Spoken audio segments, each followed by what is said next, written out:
Hello student, आपका स्वागत है स्पीड स्टडी चैनल पे। तो आज लेकर आए हैं आपके लिए जो भी बच्चे बिहार बोर्ड क्लास 10 के तैयारी कर रहे हैं 2026 के लिए, उनके लिए वीडियो है। ये चैप्टर वाइज देखने को मिलेगा आपको, जो भी पहले से प्रीवियस ईयर क्वेश्चन जो पूछा हुआ है चैप्टर वाइज डिस्कशन आपको देखने को मिल जाएगा। तो ये पहला चैप्टर है। सभी को पता होगा कि मैथ का पहला चैप्टर कौन सा है, वास्तविक संख्या है। तो उससे अब तक जितना भी ऑब्जेक्टिव क्वेश्चन पूछा गया है सभी का डिस्कशन आज ही के क्लास में होने वाला है। यहाँ पे जितना भी कॉन्सेप्ट है सारी चीज़ें समझाया जाएगा। ऐसा नहीं कि सिर्फ क्वेश्चन का आंसर बता के निकल जाएगा, ठीक। तो इसलिए आपको पूरा वीडियो देखना है। अगर आप इस वीडियो को देखते हैं तो उसके बाद ऑटोमेटिक इस टाइप का, सिर्फ इसी टाइप का क्वेश्चन पूछता ही है जितना क्वेश्चन इसमें पहले से पूछा हुआ है। क्वेश्चन कोई नया नहीं आता है, बस थोड़ा सा मान में परिवर्तन कर देता है, बाकी सब सेम टू सेम रहता है। तो अगर आप इस वीडियो को देख लेते हैं तो फिर इस चैप्टर से रिलेटेड कोई भी क्वेश्चन पूछे आप आसानी से बना सकते हैं। ऐसे ही चैप्टर वाइज चलते रहेगा सीरीज। ये पहला चैप्टर है, इसके बाद फिर दूसरा चैप्टर आएगा। हाँ, बहुत सारे क्वेश्चन पूछा हुआ है इस चैप्टर से, तो ऑब्वियस है कि ज़्यादा देर का क्लास चलेगा तो आपको पूरा क्लास देखना है। चलिए स्टार्ट करते हैं। क्वेश्चन दिया हुआ है कि P क्या है, एक पूर्णांक के लिए सम पूर्णांक के रूप कौन सा पॉसिबल होगा। देखिए इस टाइप का जब भी क्वेश्चन देना, सबसे बेस्ट तरीका क्या है कि आप P का मान रख के ऑप्शन में चेक कर ले। P क्या बोला है, पूर्णांक है। पूर्णांक का सभी को पता होना चाहिए कि पूर्णांक संख्या किसको हम लोग कहते हैं। तो पूर्णांक संख्या उसको कहते हैं जो इसमें गिनती की संख्या भी आता है, जीरो भी आता है, और गिनती की संख्या में माइनस भी आ जाता है, ये अनंत तक जाता है। वैसे ही माइनस पे भी रहेगा, -1, -2, -3, ये भी कहाँ तक, तो अनंत तक जाता है। तो इसी संख्या को हम लोग क्या कहते हैं, पूर्णांक कहते हैं। अब इसमें P की जगह कोई भी मान रखे तो सम पूर्णांक आना चाहिए। मतलब क्या है कि वैसा संख्या जो 2 से विभाजित हो जाए उसको हम लोग सम कहते हैं, सम पूर्णांक कहते हैं। तो ऑप्शन से चेक कर लेते हैं। ऐसा ऑप्शन रखेंगे कि हम इसको गलती कराना है हमको। P का मान इसमें क्या करें, 1 रख देते हैं। तो क्या होगा, 2 × 1 + 1, ये 3 आ जाएगा। 3 जो है ये विषम संख्या होता है, सम नहीं होता है, इसलिए ये ऑप्शन क्या हो जाएगा, गलत हो जाएगा। ये ऑप्शन इनकरेक्ट हो। ऐसे चेक कर सकते हैं। P रखेंगे तो P तो कोई भी पूर्णांक हो सकता है, -1 भी हो सकता है, 2 भी हो सकता है। तो ये तो पॉसिबल ही नहीं होगा, ये सम होगा ही नहीं। मतलब हर एक मान के लिए सही होना चाहिए। तो P + 1 अगर इसमें हम P का मान रखते हैं तो P का मान अगर हम यहाँ पे मान लेते हैं कि चलिए 1 ही रख देते हैं, तो 1 रखेंगे तो 2 आ जाएगा। लेकिन यहाँ पर 2 रखते हैं तो P का मान 1 रखेंगे तो 2 रखेंगे तो कितना आएगा, 3 आएगा। P की जगह 2 रख देंगे, कोई भी पूर्णांक रख सकते हैं। उसमें हमेशा क्या आना चाहिए, सम संख्या आना चाहिए, विषम नहीं आना चाहिए। लेकिन ये सब क्या आ रहा है, विषम आ रहा है, इसलिए ये भी ऑप्शन क्या है, इनकरेक्ट है। चौथा ऑप्शन चेक करने की जरूरत ही नहीं है, वही सही होगा। तो 2P है। अब यहाँ पर कुछ भी रख लो, P का मान 1 रखेंगे फिर भी 2 आएगा, या P का मान 2 रखेंगे फिर भी क्या आएगा, 4 आएगा, या P का मान 3 रखेंगे फिर भी क्या आएगा, 6 आएगा। तो ये हमेशा क्या आ रहा है, सम संख्या आ रहा है। मतलब P का मान यहाँ इसमें से कुछ भी रख दे वो हमेशा क्या आएगा, सम संख्या आएगा। इसलिए कौन सा ऑप्शन करेक्ट हो जाएगा, तो ऑप्शन डी तक करेक्ट हो जाएगा।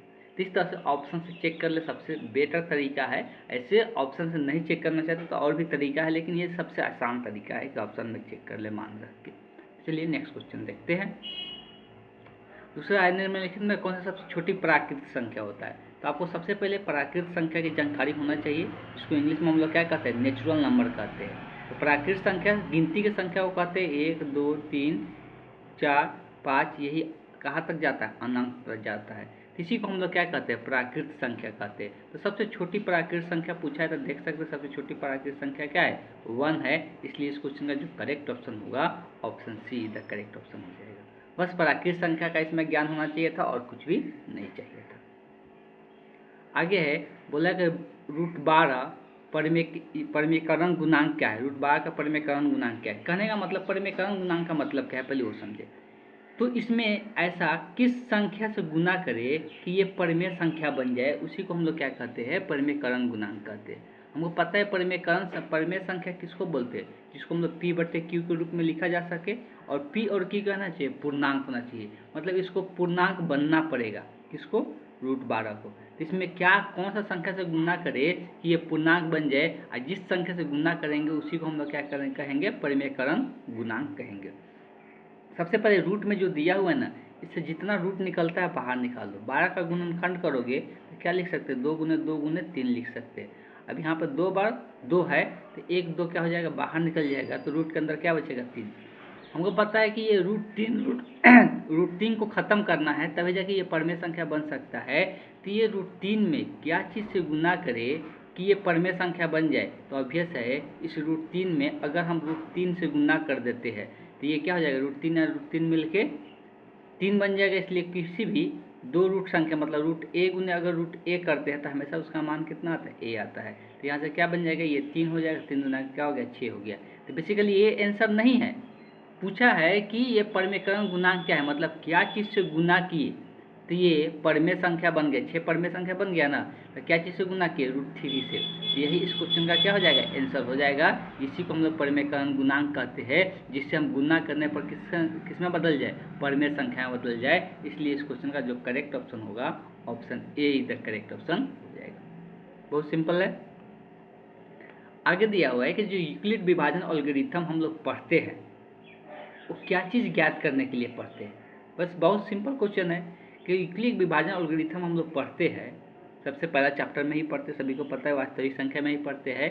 तो ये क्या चीज़ ज्ञात करने में मदद करता है, तो ऑब्वियस है ये मसा निकालने में जो मदद करता है, मतलब HCF निकालने में हम लोग को मदद करता है। इसलिए इस क्वेश्चन का जो करेक्ट ऑप्शन होगा, option be the correct option हो जाएगा। ये सारे का सारे पूछा हुआ क्वेश्चन है, उसी का डिस्कशन हो रहा है। अब यहाँ बोला गया है 45 और 60 का क्या करना है, मसन निकालना है, HCF निकालना है। HCF ऑफ 45 और 60 का बहुत सारा तरीका आप लोग जानते हैं। हाईएस्ट कॉमन फैक्टर बोला जाता है, ये हाईएस्ट कॉमन फैक्टर जो होगा, दोनों का फैक्टर लिख लेते हैं, फैक्टर लिखा हाईएस्ट कॉमन फैक्टर ले ले तो आंसर हो जाएगा। तो गुणनखंड विधि भी पढ़ते हैं, या पहले से एक तरीका जानते हैं कि छोटा वाला जो संख्या होता है उसको 12 वाला संख्या से क्या कर देते हैं, भाग कर देते हैं। तो 45 एक बार में जाएगा, यहाँ कितना बचेगा, 15। जो यहाँ पर शेषफल बचता है फिर इससे भाग करते जब तक ये पूरी तरह से कट ना जाए। तब 15 या 45 ये पूरी तरह से यहाँ पे क्या हो गया, कट गया। जैसे ही पूरी तरह से कटता है तो जिससे भाग कर रहे होते लास्ट में वही क्या बन जाता है, HCF बन जाता है। ये 6 क्लास में हम लोग पढ़ते, तो उस तरीका से भी आप बना सकते हैं। तो इस क्वेश्चन का जो करेक्ट ऑप्शन हो जाएगा, कौन सा हो जाएगा, option D the correct option हो जाएगा। आगे है एक अशून्य परिमेय संख्या और परिमेय संख्या का गुणनफल। अशून्य मतलब जो जीरो ना हो, वैसा परिमेय संख्या जो जीरो ना हो, और जो एक अपरिमेय संख्या, दोनों को गुना करेंगे तो हमेशा क्या बनेगा, परिमेय संख्या बनेगा कि अपरिमेय संख्या बनेगा। देखिए 4 तरीका के यहाँ पे चीज़ें देखने को मिलता है। हम मान लेते हैं मेरे पास एक परिमेय संख्या है जिसको हम m मान लिए, और एक अपरिमेय संख्या है, फिर समझिएगा, एक अपरिमेय संख्या है जिसको हम n मान लिए। तो पॉसिबिलिटी है कि दो अगर परिमेय संख्या, ये m गुने m मतलब है कि दोनों को दोनों परिमेय संख्या है, दो परिमेय संख्या को गुना करने पर हमेशा क्या मिलेगा, परिमेय संख्या ही मिलेगा। हमेशा क्या मिलेगा, परिमेय संख्या ही। हमेशा याद रखना है, यहाँ पर लिख भी देते हैं, हमेशा हम लोगों को क्या मिलेगा, परिमेय संख्या मिलेगा। हमेशा क्या होगा, परिमेय होगा।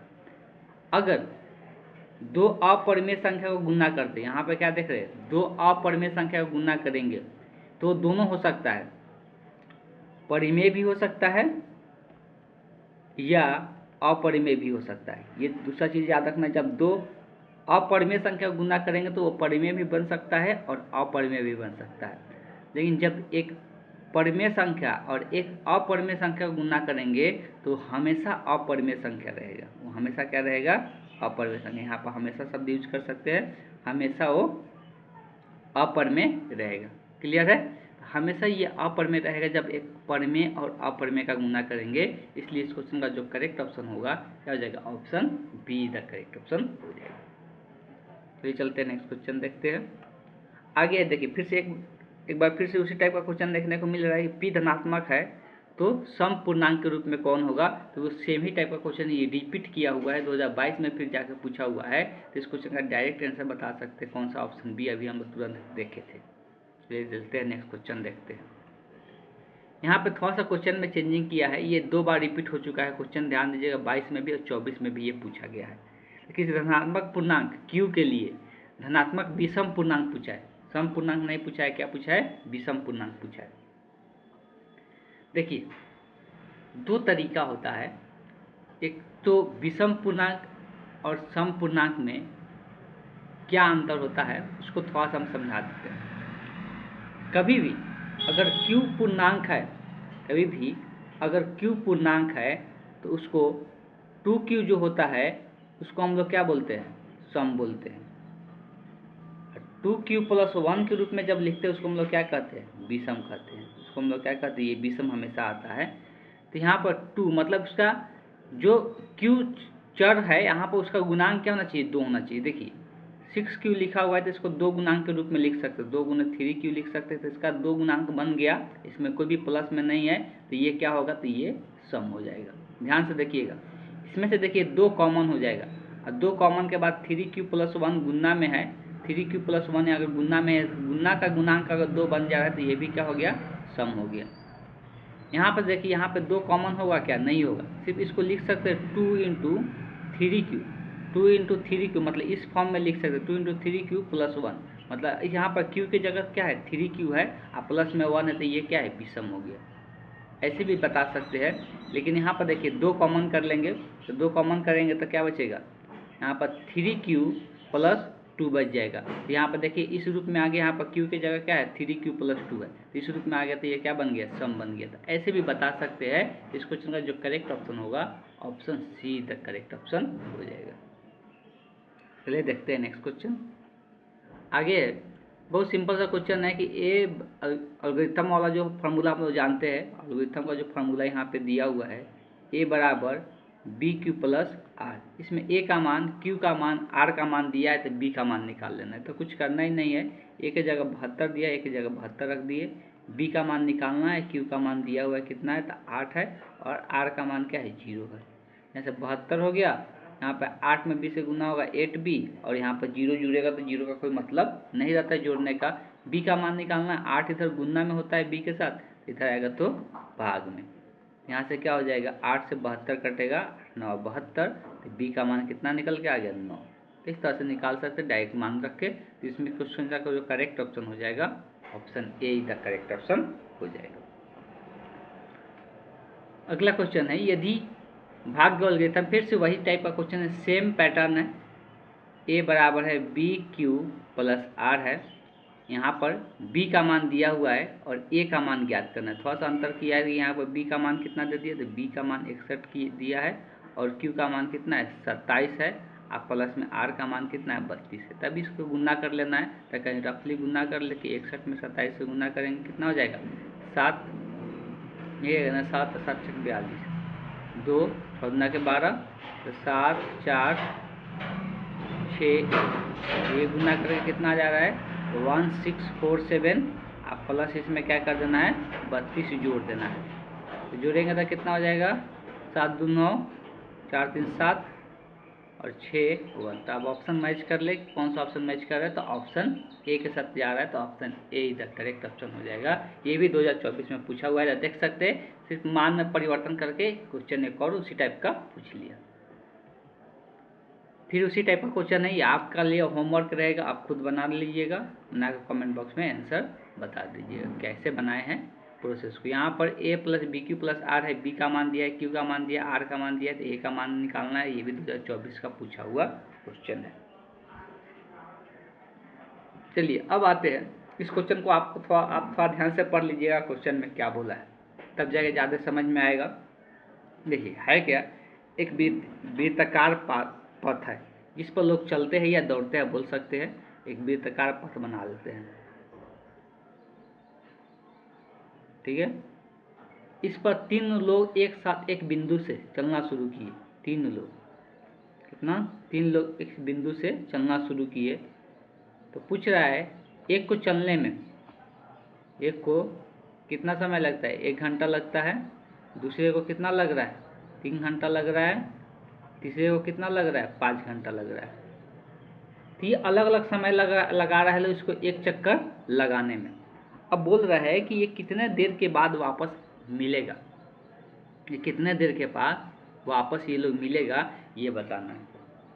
देखिए अगर सिर्फ ये दोनों रहता लो तो ये 1 घंटा में एक चक्कर, ये 3 घंटा में एक चक्कर, तो ये जब तक 3 घंटा में एक चक्कर लगाता तो ये वाला कितना है, 3 घंटा में 3 चक्कर लगा के वापस इस जगह पर पहुंच जाता, तो दोनों मिल जाता लोग। लेकिन साथ में 5 वाला भी है, तो ये कैसे हम लोग निकालें कि ये आपस में फिर इस बिंदु पर ही कितने देर के बाद मिलेगा लोग। तो सिंपल तरीका है, जब भी ऐसा क्वेश्चन दे कि कितने देर के बाद मिलेगा लोग, तो इसका सिंपल तरीका है कि तीनों का हम लोग क्या करते हैं, एलसीएम लेते हैं। तीनों का कितना, 1, 3, 5 का क्या करना है, एलसीएम।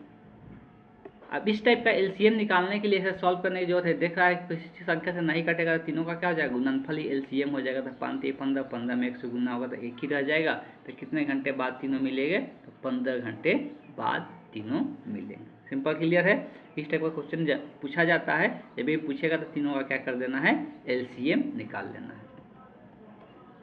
वैसे सेम प्रकार का क्वेश्चन है, एकदम सेम ही है, इसमें कोई अंतर नहीं है। तो एक को 2 घंटा, एक को 4 घंटा, एक को 6 घंटा लग रहा है। 2, 4 और 6, तीनों का एलसीएम लेना है। एलसीएम लेने का भी अलग अलग तरीका है, एलसीएम लेकर सॉल्व करना चाहते हैं करो। और डायरेक्ट तरीका क्या है, जो इसमें से 12 वाला संख्या उसको देख लिया जाता है छोटा वाला से कट रहा है कि नहीं। 2 से कटेगा लेकिन 4 से ये नहीं कटेगा, तो इसका 12 वाला गुणनफल मल्टीपल लिखते जाते हैं। 6 का मल्टीपल पहले 6 हो गया, दूसरा क्या होगा 12।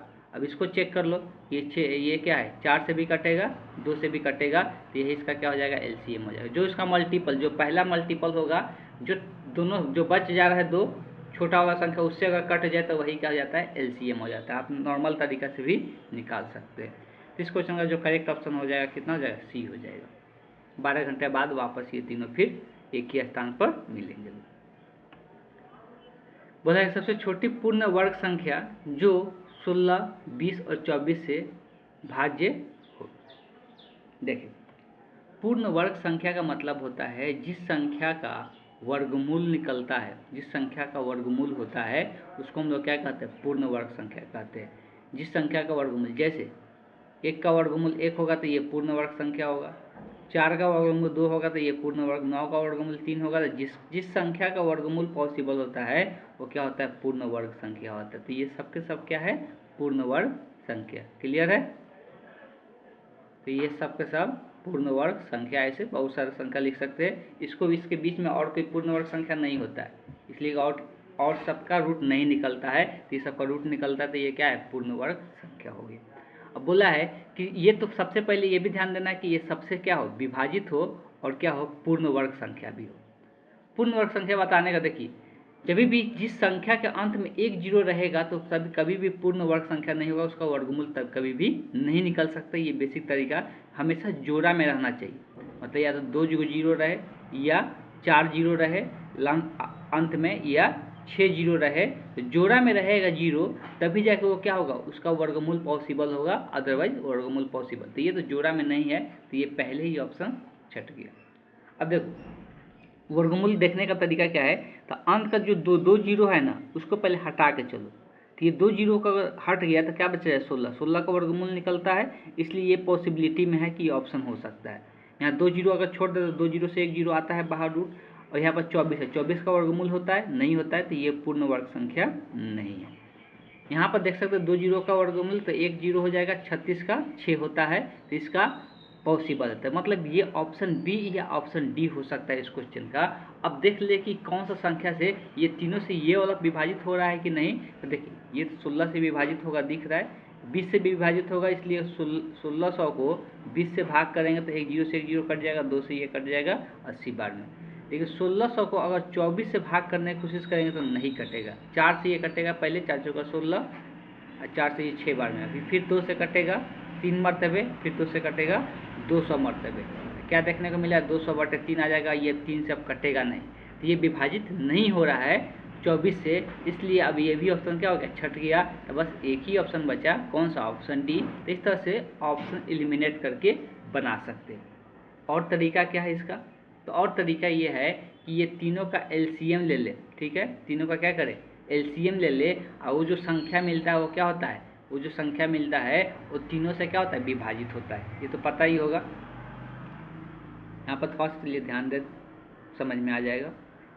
ये तीनों का एलसीएम निकाल लें। हम नहीं निकालेंगे, आप खुद निकाल के बताइएगा।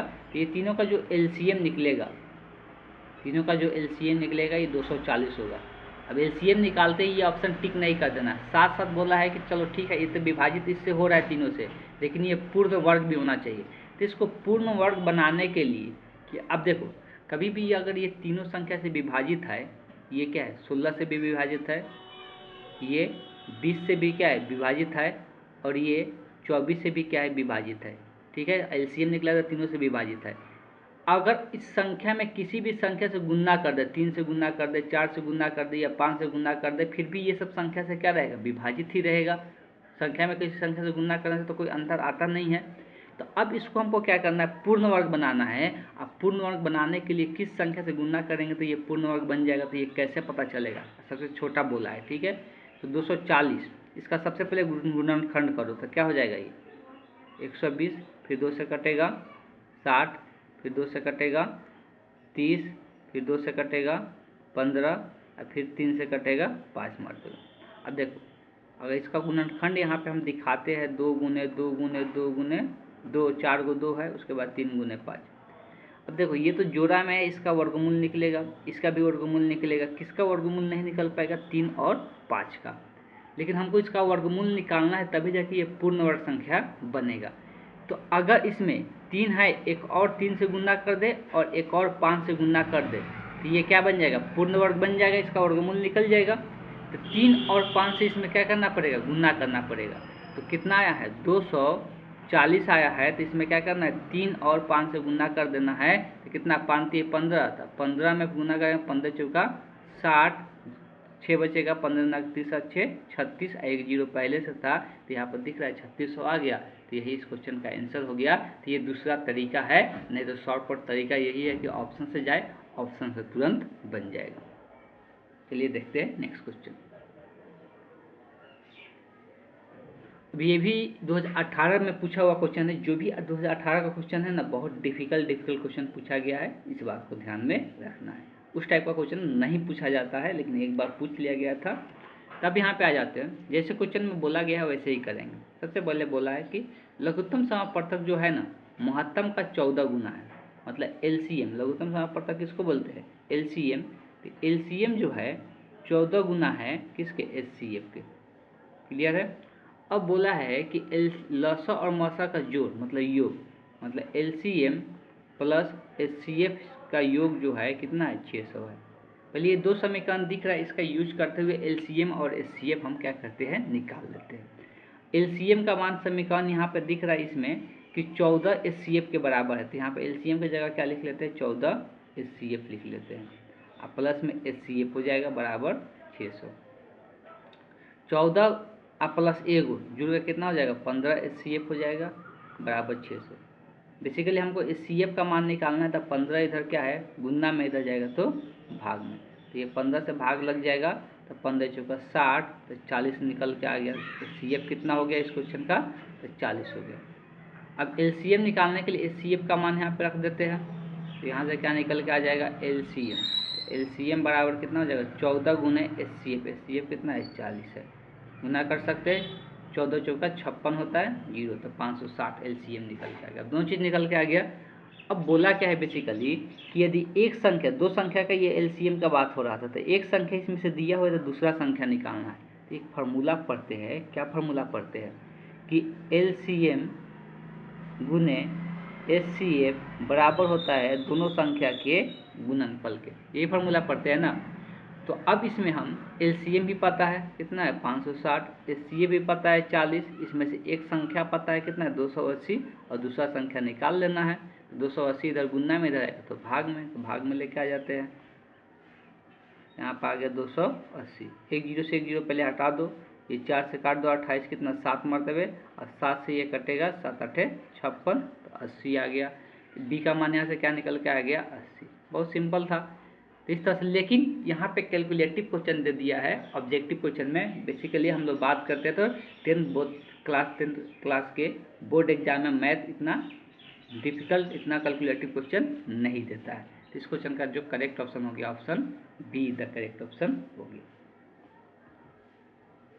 अगर क्वेश्चन दिया हुआ है महत्तम समापवर्तक निकालना, HCF निकालना है, तो यहाँ पर ध्यान दिया जाए।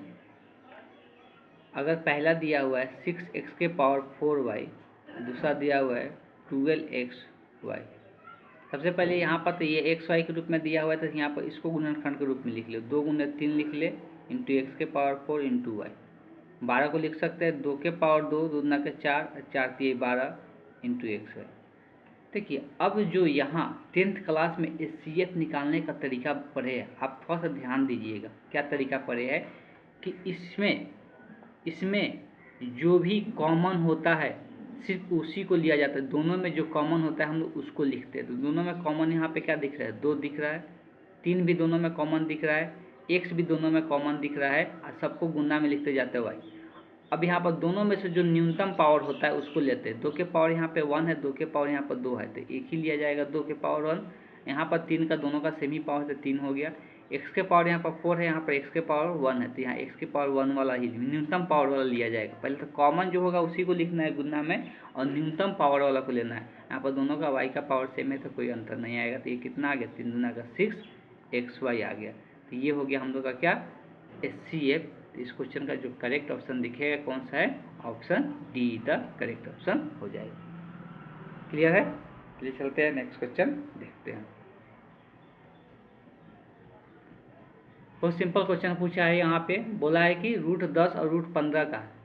तो देखिए जब भी दो चीज़ रूट में दिया है और वो भी क्या है, गुना में है, तो नियम क्या है रूट का, कि अगर दो संख्या रूट में है, मतलब अगर √a गुने √b है, और दोनों को एक रूट के अंदर लिख सकते हैं √a गुने √b। तो ये पैटर्न यहाँ पे यूज करना है। तो क्या बन जाएगा, 10 गुने 15 हो जाएगा। अब इसका देख लेते हैं, थोड़ा गुणनखंड कर लेते हैं जो आसानी से बन जाए। 2 गुने यहाँ पे क्या होगा, 5 होगा, और 15 को क्या लिख सकते हैं, 3 गुने 5 लिख सकते हैं। अब ये 2 बार 5 दिख रहा है, तो एक 5 क्या हो जाएगा, बाहर निकल जाएगा, और रूट के अंदर क्या बन जाएगा, 2 गुने 3 मतलब 3 गुना क्या हो जाएगा, 6 हो जाएगा। 5√6 आंसर निकल के आ जाएगा। इस क्वेश्चन का जो करेक्ट ऑप्शन होगा, option A the correct option हो जाएगा। तो चलते हैं नेक्स्ट क्वेश्चन देखते हैं। 64 के वर्गमूल को 64 के घनमूल से भाग देने का मान होगा। 64 के वर्गमूल को 64 के घनमूल से भाग देने पर क्या होगा पूछा है। ठीक है, लैंग्वेज में थोड़ा सा लिखा हुआ है, जैसे बोला है वैसे लिख लेते हैं। बोला है कि 64 का वर्गमूल बटे 64 का घनमूल से भाग देने पर क्या मिलेगा बताना है। क्लियर है ना? 64 का वर्गमूल 64 का घनमूल। सबसे पहले आपको ये पता होना चाहिए कि अगर हम लिखते हैं √a, इसका मतलब क्या होता है, a के पावर कितना है, a के पावर 1/2। इसका मतलब क्या होता है, अगर हम लिखते हैं घनमूल ऑफ a, इसका मतलब क्या है, a के पावर कितना, 1/3। ये दो कॉन्सेप्ट आपको सबसे पहले पता होना चाहिए। तो चलिए अब आते हैं क्वेश्चन। पहले तो सिंपल ये घनमूल, और यहाँ पे घनमूल भी निकल जाए। 64 का वर्गमूल भी सभी को पता होगा कि 64 का वर्गमूल क्या होता है, 8 होता है। घनमूल का मतलब कि 64 कैसे आता है, 3 बार 4 गुने 4 गुने 4, तो 3 4 से 4 4 चौका 16 64, तो 3 को 4 से 1 को 4 क्या होगा, बाहर निकलेगा। घनमूल का मतलब ये होता है ये 4 बाहर निकल गया, और ये इससे क्या हो जाएगा, कट जाएगा। कितना मरतबे, 2 मरतबे। इसका तो बहुत ऐसे सिंपल ही आ गया। इसका इस क्वेश्चन का जो करेक्ट ऑप्शन हो गया, क्या हो गया, option be the correct option हो गया। आगे दिया है दो संख्याओं a और 18 का मसा दे दिया है, लसा भी दिया है, मसा भी दिया है, तो a का मान बताना है। बहुत सिंपल है। अभी थोड़ा देर पहले ही बताया कि LCM गुने HCF बराबर होता है दोनों संख्याओं के गुणनफल के। तो एक संख्या a दिया है, दूसरा संख्या क्या दिया है, 18।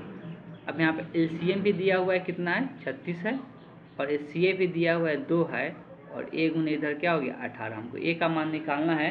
तो सिंपल ये है कि 18 इधर गुना में दे जाएगा तो भाग में, तो 36 गुने 2 बटे क्या हो गया, 18।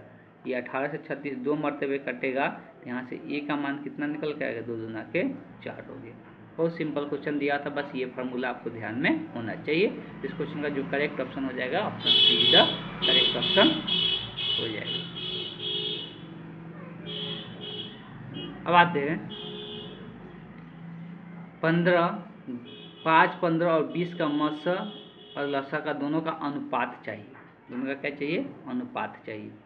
तो इसका मस भी निकालना है, इसका लसा भी निकालना है। जैसा आपको आसान लगे उस मेथड से आप निकाल सकते हैं।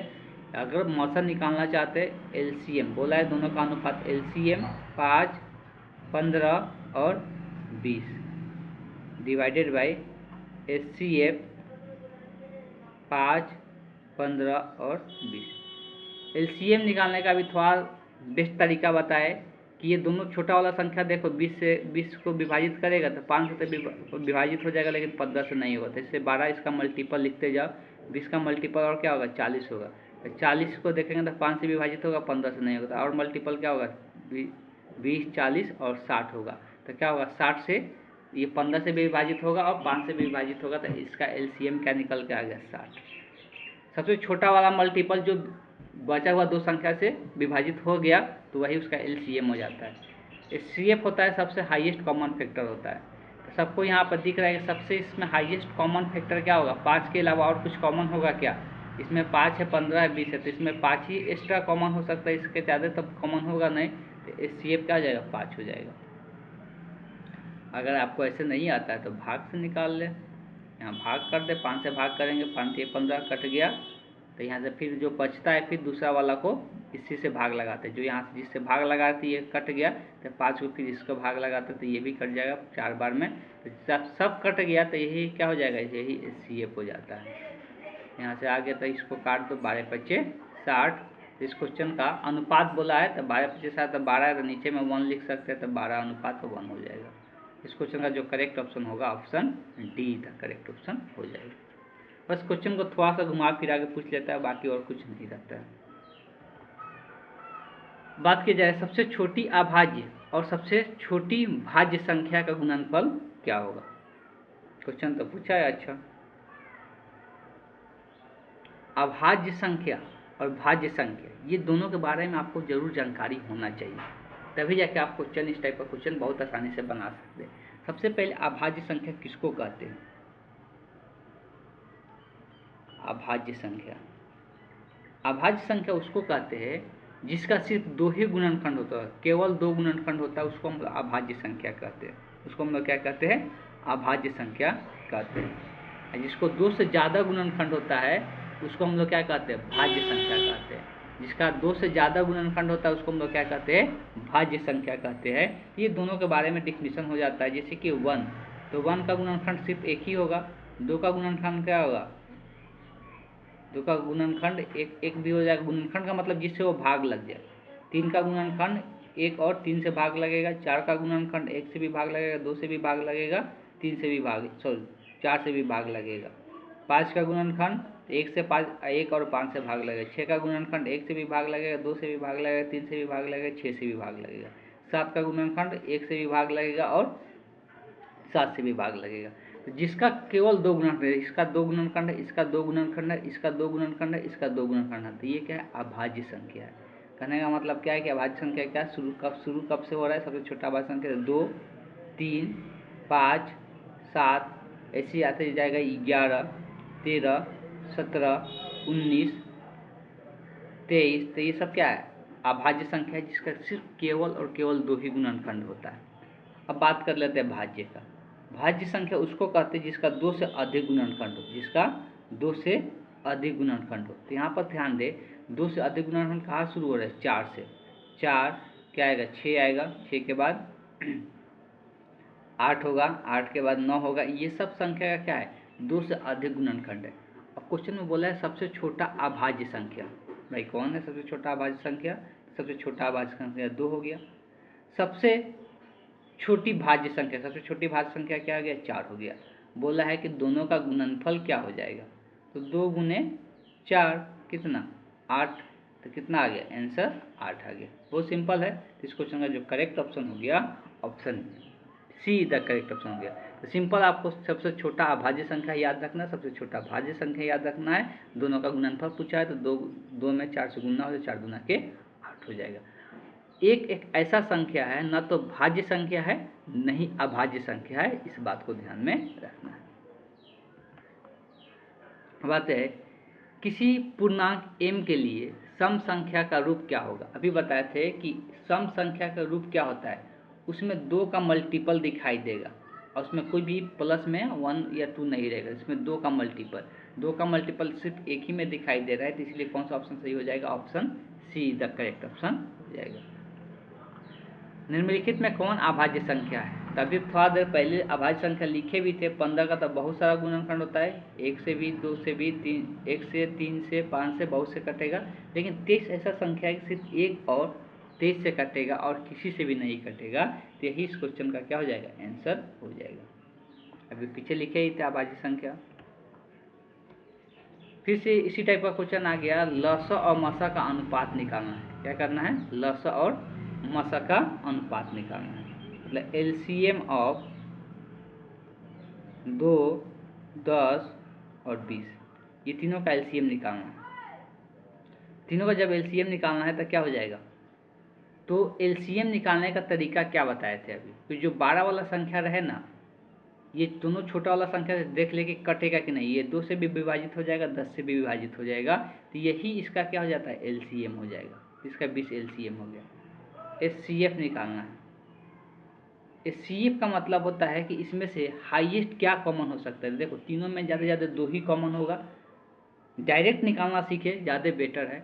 इसमें तीनों में से सिर्फ क्या कॉमन होगा, 2 ही कॉमन, और कुछ कॉमन होगा क्या, तीनों में से और कुछ भी कॉमन नहीं होगा, तो एचसीएफ जो हो जाएगा 2 हो जाएगा। अनुपात पूछा है तो 20 बटे क्या हो जाएगा, 2 हो जाएगा, कटेगा यहाँ पर 10 और यहाँ पे 1, तो क्या आ गया, 10:1 आ जाएगा। सिंपल है, तो ऑप्शन कौन सा सही हो गया, option be the correct option हो गया। डायरेक्ट निकाले, छोटा मोटा जो भी एलसीएम एचसीएफ रहे उसको डायरेक्ट बताने की कोशिश करें।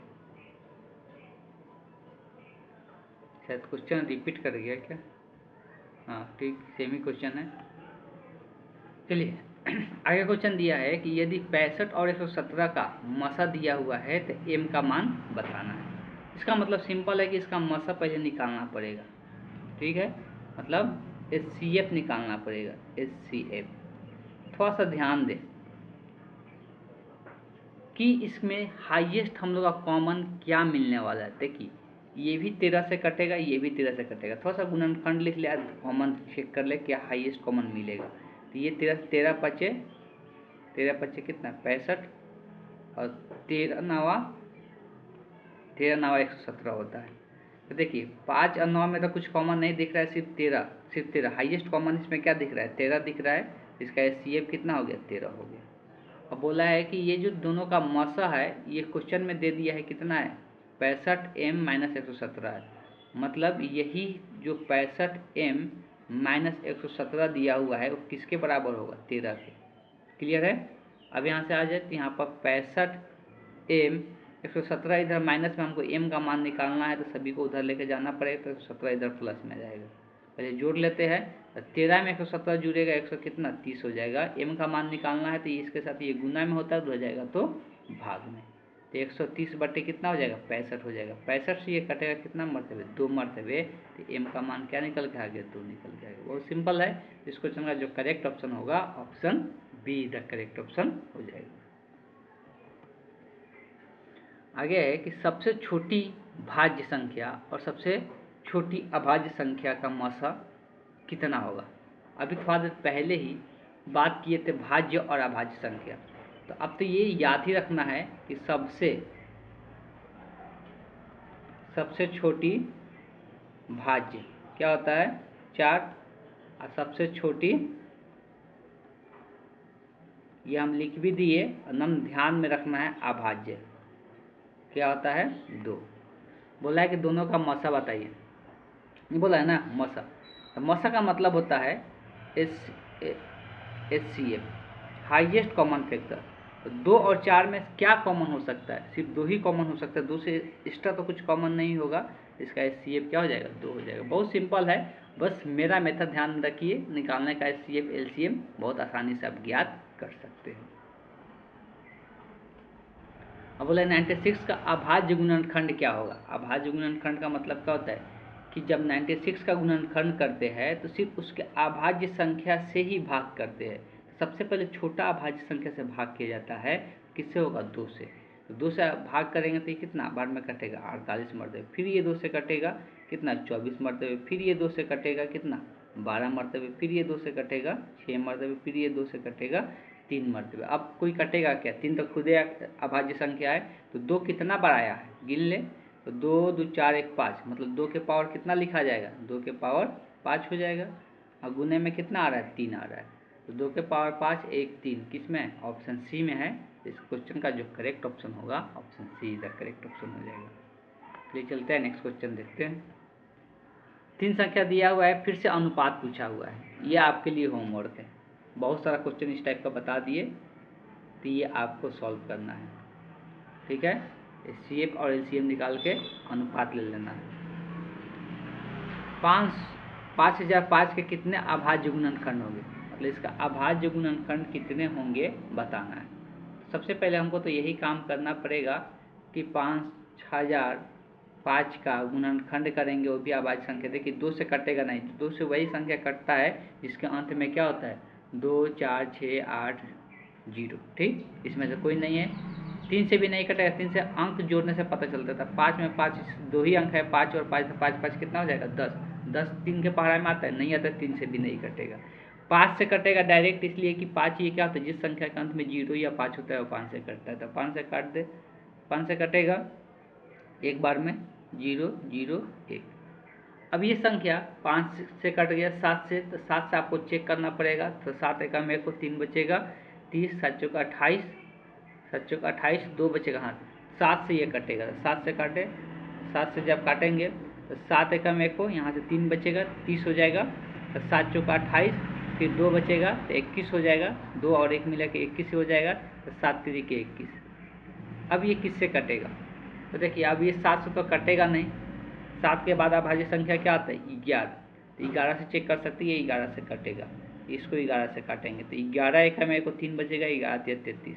अब 13 तो खुद अभाज्य संख्या है, तो इसका कितना अभाज्य गुणनखंड आया 5 7 11 और 13, तो 4 अभाज्य गुणनखंड आया, इसलिए इस क्वेश्चन का जो करेक्ट ऑप्शन होगा option be the correct option हो जाएगा। क्लियर है। ये चलते हैं नेक्स्ट क्वेश्चन देखते हैं।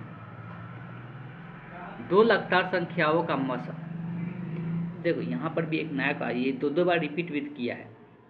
कोई भी 2 लगातार संख्या ले ले 12 13, अगर इसका हम HCF निकालते हैं, HCF का मतलब होता है हाईएस्ट कॉमन फैक्टर। इसमें कुछ भी कॉमन दिख रहा है क्या, जब 2 संख्याओं में कुछ भी कॉमन नहीं होता तो कॉमन कितना होता है 1 होता है।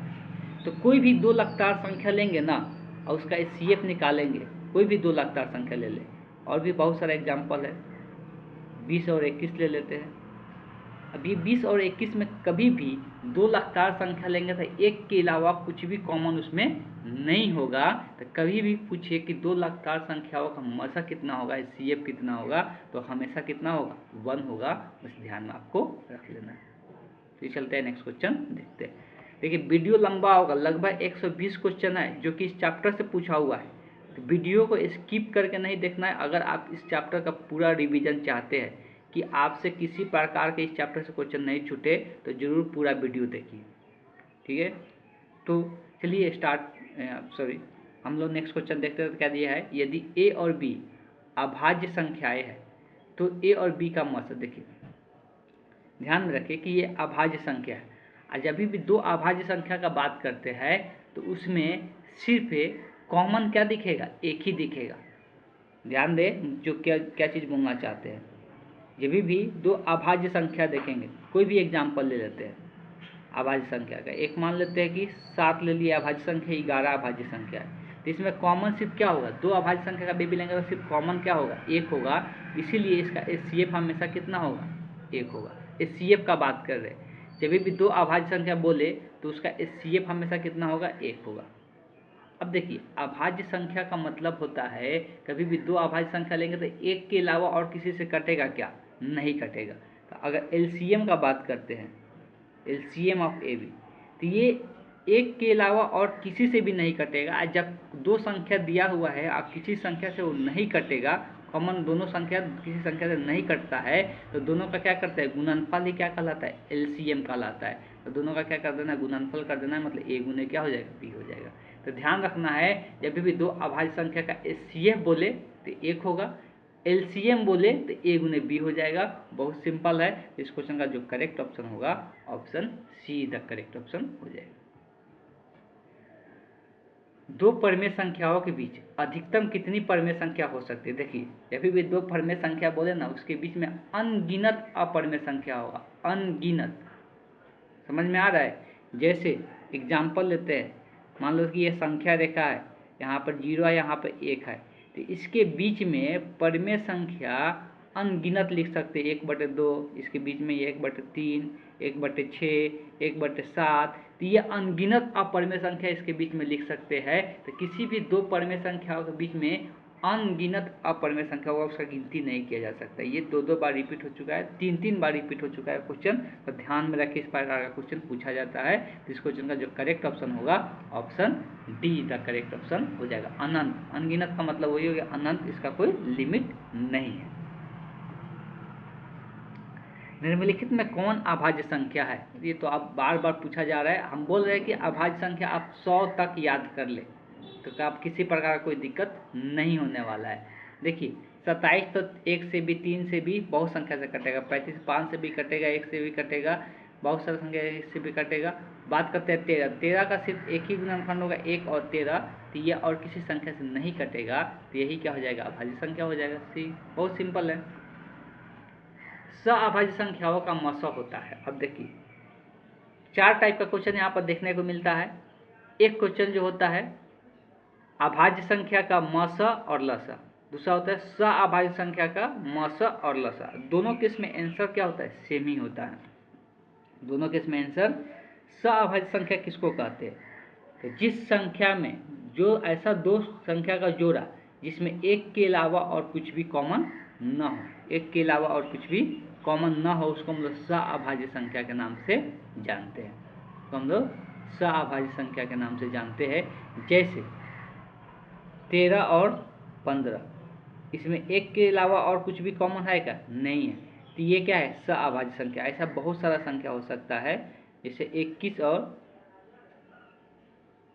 और 26 ले लेते हैं, इसमें कुछ भी कॉमन है क्या? नहीं है, तो ये दो हमेशा जोड़ा में बताया जाता है। तो जब एक के अलावा इसमें कुछ भी कॉमन नहीं होगा दो संख्याओं में, तो वो क्या कहलाएगा? अभाज्य संख्या कहलाएगा। तो ये सब का सब एग्जाम्पल किसका है? अभाज्य संख्या का। तो जब भी अब पता ही चल गया, जब भी इसमें एक के अलावा कुछ भी कॉमन नहीं होगा तो उसका HCF हमेशा कितना होगा? उसका HCF हमेशा 1 होगा। अगर हम LCM का बात कर लेते हैं, तो LCM अगर ए भी यहाँ पर क्या है? अभाज्य संख्या रहे, ए भी क्या रहे?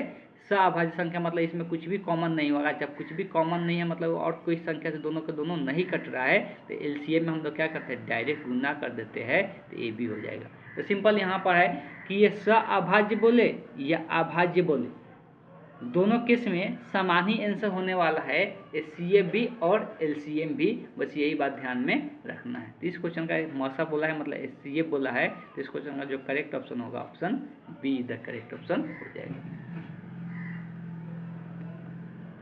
आगे है कि यदि दो संख्याओं का गुणनफल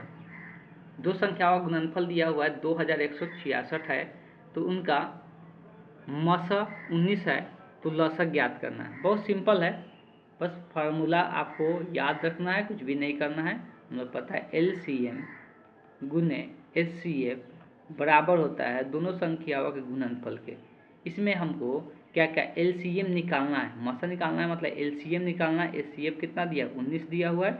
दोनों संख्या का गुणनफल का बात करते तो वो दे दिया है 2166। हमको LCM निकालना है। यहाँ पर क्या है? 19 इधर गुना में है तो इधर जाएगा तो भाग में हो जाएगा। अब ये कटेगा 19 से, तभी जाकर दिया 19 से कम को कितना बचेगा? 2। फिर क्या होगा? 19 से कम को 26 यहाँ पर हुआ ना, 2 बचा, तो 26 तो 19 से कम को जाएगा। फिर अब कितना बचेगा? 7, 7 पर 6 आएगा, 76 हो गया। तो 19 चौका कितना हो जाता है? 76 हो जाएगा। तो LCM क्या निकल के आ जाएगा? LCM 114 निकल के आ गया। बहुत सिंपल है, सिर्फ फार्मूला पर रख देना था। तो ऑप्शन कौन सा हो गया? Option see the correct option हो गया। अब बात किया जा रहा है यदि A और B दिया हुआ है संख्या, तो इसका हमको क्या करना है? लसा ज्ञात करना है। तो देखिए, यहाँ पे अभी थोड़ा देर पहले ही बताया कि एलसीएम निकालने के लिए ए और बी का करना क्या होता है कि इसमें जितना भी अभाज्य गुणनखंड है दोनों में सबका गुना में लिखना है, रिपीट नहीं करना है। दोनों में जो है, दोनों में रहे या नहीं रहे, मतलब दोनों का सब मिला कर लिखना है, एक भी छूटना नहीं चाहिए। तो 2 भी है, 3 है, 3 के बाद 5 है, 5 के बाद 7 है। ऐसा नहीं कि दोनों में जो कॉमन कब देखते हैं, एलसीएफ में कॉमन देखते हैं, एलसीएफ में नहीं। एलसीएफ में जितना भी अभाज्य गुणनखंड है सबको लिख देते हैं। उसके बाद क्या करते हैं, अब जो दोनों में रहता है उसका हाईएस्ट पावर देखते हैं। तो यहाँ पर पावर 2 का 3 है, यहाँ पर 4 है, तो 2 का पावर कितना लिखाएगा, 4 लिखाएगा। यहाँ पर 3 है, 3 एक ही जगह है तो 3 का पावर 3 ही रह जाएगा। 5 भी दोनों, यहाँ पर भी 5 का पावर 1 तो 1 ही रह जाएगा, एक ही जगह 7 है तो 7 रह गया। तो जो दोनों में रहेगा उसमें जो हाईएस्ट पावर रहेगा उसी का पावर लेना है, ठीक, ध्यान में रहेगा, मतलब अधिकतम जो पावर रहेगा। तो ये कितना हो जाएगा, ये हो जाएगा 16, ये 3, 5 ये 15, 15 7 पे गुना करते या 3 इधर लिख लेते हैं और 7 5 35 कर लेते हैं। 16 या कितना हो जाएगा 48, 48 गुने 35 कर लेते हैं। अब गुना कर ले 48 में 35 से कितना हो जाएगा, 8 40, 4 5 का 20 और 4 24, 8 3 के 24, 3 4 3 12 और 3 15। तो क्या हो गया 0 8 7 1, ये आ गया हम लोग का 1780। कुछ गलत हो गया क्या, 1780 तो ऑप्शन में है नहीं। 5 7 यहाँ पर चेक कर लेते हैं, गलत कैसे आ गया। 8 8 16 3 के 24 के 4 8 मतलब 4 3 12 2 14, सॉरी यहाँ पर 3 नहीं 4 14, तो यहाँ पर कितना हो गया 1680, ठीक। ये कितना आ गया 1680 आ गया। तो ऑप्शन कौन सा हो गया, option D is the correct option. आगे फिर उसी प्रकार क्वेश्चन दिया है कि m धनात्मक पूर्णांक तो विषम पूछा है। तो विषम के लिए पैटर्न क्या बताए थे, विषम के लिए पैटर्न बताए थे कि 2m + 1 के रूप में होना चाहिए अगर m पूर्णांक है तो, ठीक।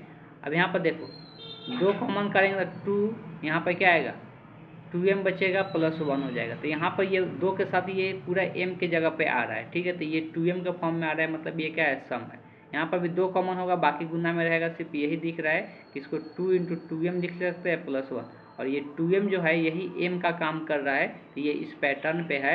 इस क्वेश्चन का जो करेक्ट ऑप्शन हो जाएगा option see the correct option हो जाएगा। देखो यहाँ पे देखेंगे संख्या एक दिया, पूछा है कि यह परमेय संख्या है कि अपरमेय संख्या है। ये दशमलव के बाद इसका अंत नहीं हो रहा है, दिख रहा है ना, दशमलव के बाद 1 3 आया, फिर 1 1 3 आया, फिर 1 1 3, मतलब देखिए दशमलव के बाद जब दशमलव दिया रहेगा कोई संख्या बार बार रिपीट करे, एक ही चीज़ रिपीट करे तब परमेय होता है। अगर ये रिपीटेशन समान नहीं है तो अपरमेय संख्या हो जाता है। देखो यहाँ पर 13 है तो बार बार अगर 13 आता तो ये परमेय संख्या कहलाता, लेकिन ऐसा नहीं है। 13 आया, फिर 113 आया, फिर यहाँ पर 1113 आया, तो ये सेम चीज़ रिपीट नहीं कर रहा है, इसलिए इसका कोई एक पैटर्न नहीं है, इसलिए ये क्या कहलाएगा, अपरमेय संख्या कहलाएगा, परमेय संख्या नहीं कहलाएगा। इस बात को ध्यान में रखना है। निम्नलिखित में से कौन सा अभाज्य संख्या है, इसमें से कौन अभाज्य संख्या है, फिर उसी प्रकार का क्वेश्चन है। 41 देख सकते हैं, 41 अभाज्य संख्या का लिस्ट में भी होता है। यहाँ पे 41 सिर्फ 1 और 41 से ही कटता है, तो यही हो गया, तो आगे चेक करने की जरूरत नहीं है, बाकी और किसी न किसी संख्या से कटेगा ही कटेगा। फिर देखते हैं नेक्स्ट क्वेश्चन। इस क्वेश्चन को अगर देखते हैं तो पूछा है कि 144 का अभाज्य गुणनखंड में 2 का घातांक क्या होगा। सबसे पहले अभाज्य गुणनखंड लिखते हैं, ये सभी को निकालने आना चाहिए। सबसे पहले अभाज्य घन संख्या 2 होता है, 2 से भाग करेंगे तो 7 दूना के 14, 2 दूना के 4, 72 मरतबे, फिर 2 से भाग करेंगे तो 3 दूना के 6, 36 मरतबे जाएगा, फिर 2 से भाग करेंगे 18 दूना के 36 होता है, फिर 2 से भाग करेंगे 9 मरतबे, फिर 3 से 3 मरतबे। तो क्या देखने को मिला है, सब अभाज्य संख्या के रूप में चेंज हो गया। 144 को 2 कितने बार है, 2 2 4, 4 बार 2 दिख रहा है, 2 के पावर कितना हो गया 4 हो गया 2 में। 3 कितना बार दिख रहा है 2 बार, तो 3 के पावर कितना हो गया 2 हो गया।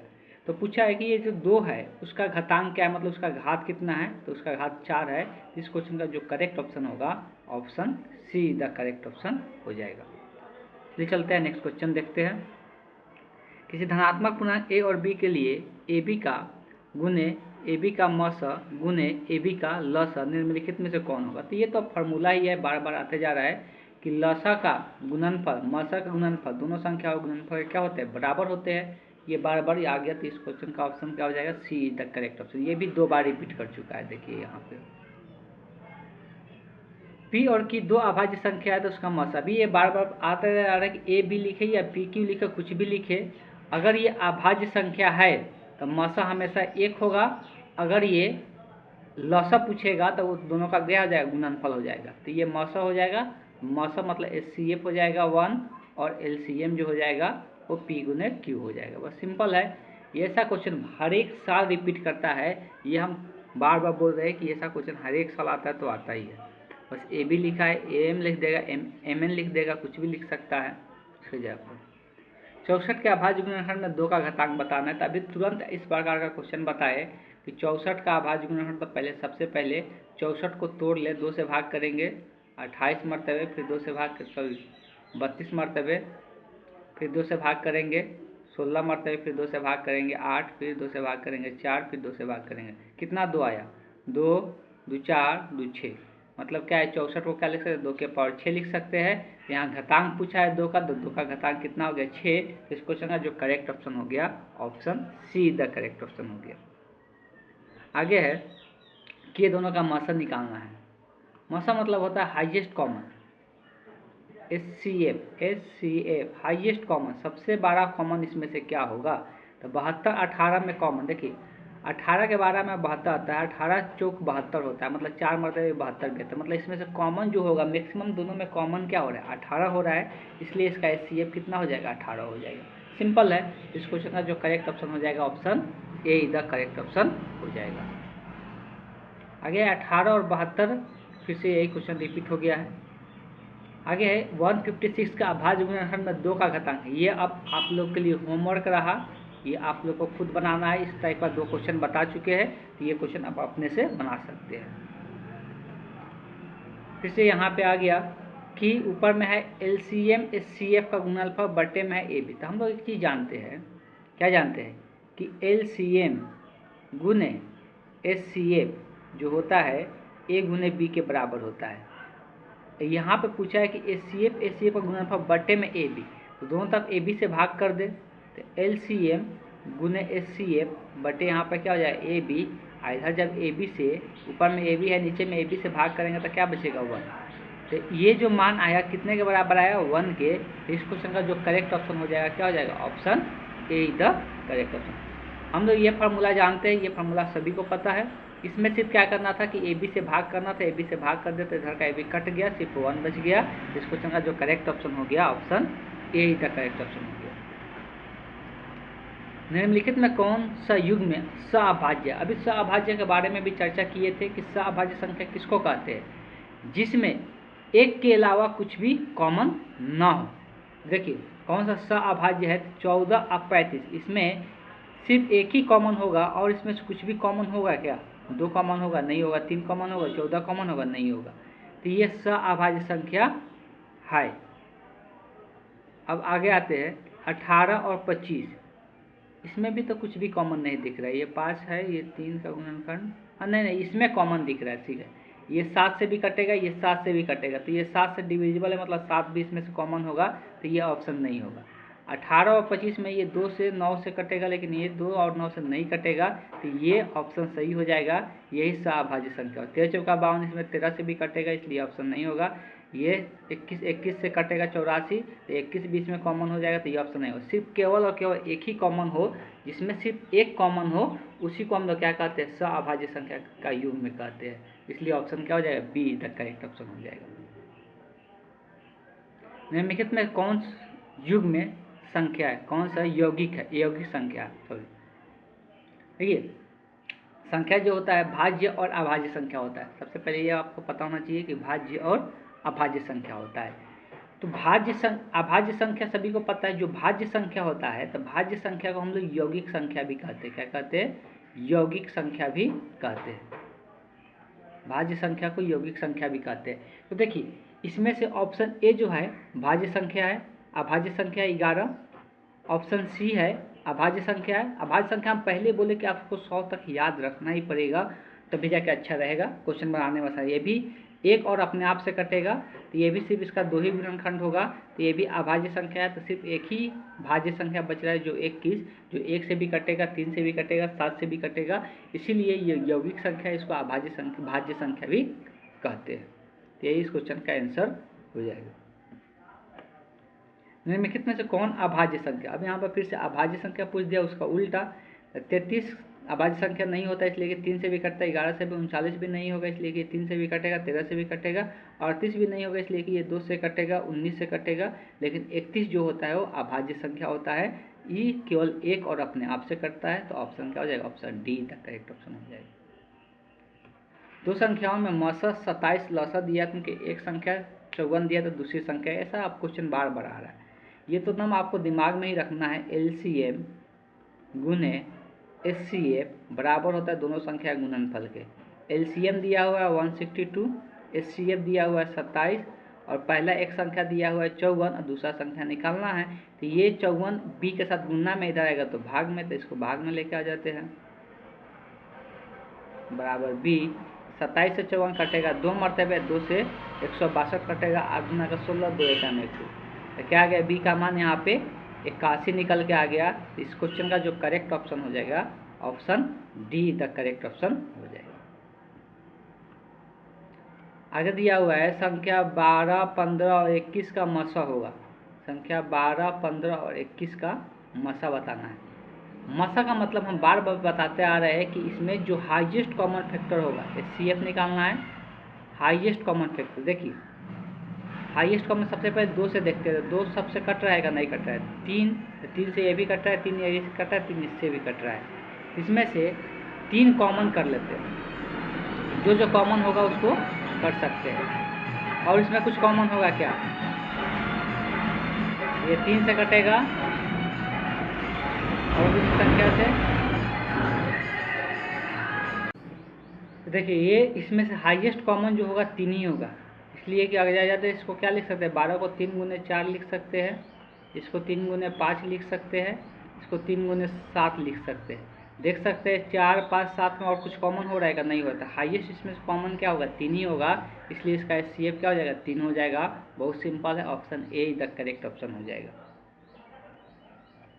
अब बात करते हैं दो संख्याओं का गुणनफल दिया हुआ है, उनमें से मौसा दिया है तो लसन निकालना है। गुणनफल दे दिया है, इस टाइप का क्वेश्चन बहुत बार पूछ रहा है। LCM गुने HCF बराबर A गुने B। ध्यान देना है, इसमें LCM निकालना है, HCF दिया हुआ है 27 है, A और B का गुणनफल बोला है, दोनों संख्या का गुणनफल कितना दे दिया है, तो ये दोनों का गुणनफल ही इसमें दे दिया है 8670।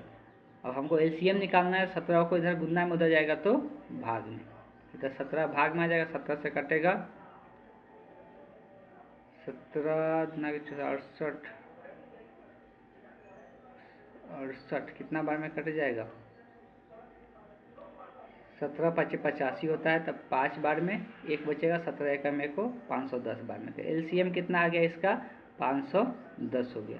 कौन सा ऑप्शन सही हो गया, option D the correct option हो गया। तो बहुत बार ये सब क्वेश्चन रिपीट कर रहा है, आप खुद से बना सकते हैं। अब ये भी क्वेश्चन आपका होमवर्क रहेगा 192 का अभाज्य गुणनखंड में 2 का घातांक, ये बार बार पूछे, चलिए एक और बता देते हैं जो बाद में जुड़े होंगे। यहाँ पर देख सकते हैं 2 से अगर ये काटेंगे तो कितना बार में, 8 दुना 9 दुना के 18, एक बचेगा, 6 दुना के 12, फिर से 2 से कटेगा, 4 दुना के 8, 8 दुना के 16, फिर 2 से कटेगा, 24 दुना के 48, फिर 2 से कटेगा 12, फिर 2 से कटेगा 6 मरतबे, फिर 2 से कटेगा 3 मरतबे। कितना 2 है, कितने 2 2 4 2 5 2 6, मतलब ये 196 है, 2 के पावर कितना होगा 6 होगा, गुने 3 होगा, तो 2 का घातांक पूछा है, 2 का घातांक कितना है 6 है, तो ऑप्शन कौन सा सही हो जाएगा, option see the correct option हो जाएगा। आगे क्वेश्चन आएंगे तो ये भी बार बार इस सब टाइप का क्वेश्चन बता दिए बहुत सारा, तो आप इसको होमवर्क के रूप में इसको बनाना है। बहुत सारा क्वेश्चन इस टाइप का बता दिए। 2 लगातार सम संख्याओं का मसा पूछा है। 2 लगातार सम संख्या लिख कर चेक कर लेना, सबसे आसान है। 2 और 4 2 लगातार सम संख्या है ना, LC HCF HCF, तो इससे हमेशा कॉमन कितना आएगा, 2 तो आएगा ही, कोई भी लगातार 2 लिख ले। 4 और 6, इसमें से 4 और 6 तो 2 लगातार है ना, सम संख्या बोला है तो लगातार होना चाहिए। 4 के बाद 6 आता है तो 4 के बाद 6 लेना है, इसमें भी कॉमन क्या आएगा, 2 ही आएगा। जो भी ऑप्शन लेंगे सब में कॉमन जो हाईएस्ट कॉमन आएगा 6 और 8 भी लेते हैं तो लगातार लेना है, ऐसा नहीं कि 4 8 ले ले, लगातार मतलब 6 के बाद सम संख्या कौन आएगा 8, तो लगातार वाला लेना है, तो इसमें भी कॉमन 2 ही आएगा। तो कुछ भी ले ले तो 2 लगातार सम संख्याओं का जो मसो होगा हमेशा कितना होगा 2 होगा। क्लियर है। पी और क्यू अभाज्य संख्या है तो इसका मसा बताना है। जब अभाज्य संख्या के गुणनफल के रूप में दिया रहता है तब मसा लिखने का तरीका क्या होता है, 2 संख्या दिया हुआ है तो मसा जो होता है HCF, इसमें जो कॉमन होता है उसी को लिखा जाता है। P इसमें भी है, P इसमें भी है लिख दिए, Q इसमें भी है, Q इसमें भी है लिख दिया। पावर कैसे देखा जाता है, तो जो दोनों में न्यूनतम पावर होता है, P का पावर इसमें 3 है, इसमें P के पावर 2 है, तो कौन वाला लेना है P के पावर 2 वाला। और Q का पावर दोनों का समान है तो Q ही रह जाएगा, तो क्या आ गया मसा P² Q हो गया। क्या हो गया P² Q, जो कि ऑप्शन बी में दिख रहा है। ठीक है, चलिए चलते हैं नेक्स्ट क्वेश्चन देखते हैं। 234 के अभाज्य गुणनखंड में 3 का घात, ये तो पक्का आपको होमवर्क रहेगा, आपको खुद से बनाना है। ये इस टाइप का क्वेश्चन बहुत सारा बता दिए, आपको खुद से करना है। अगर दिया है ए और बी का मान, सी का मान दिया हुआ है तो ए बी सी का एलसीएम पूछा है। ए बी सी का एलसीएम दे दिया है तो एन का मान पूछा है। ये थोड़ा क्वेश्चन अलग है, इसको बताते हैं। ए बराबर दिया हुआ है a के पावर 3 गुने 3, बी बराबर दिया है 2 गुने 3, सी बराबर दिया 3 के पावर n गुने 5। एलसीएम दिया हुआ है तो हम एलसीएम एक बार निकालते भी हैं। एलसीएम का नियम क्या होता है, जितना भी अभाज्य गुणनखंड है सबको गुना में लिखना है। 2 है सब में, तीनों में देखना है, 2 3 और 5 दिख रहा है तो 2 गुने 3 गुने 5। ठीक है, अब यहाँ पर देखें 2 के पावर इसमें 3 है,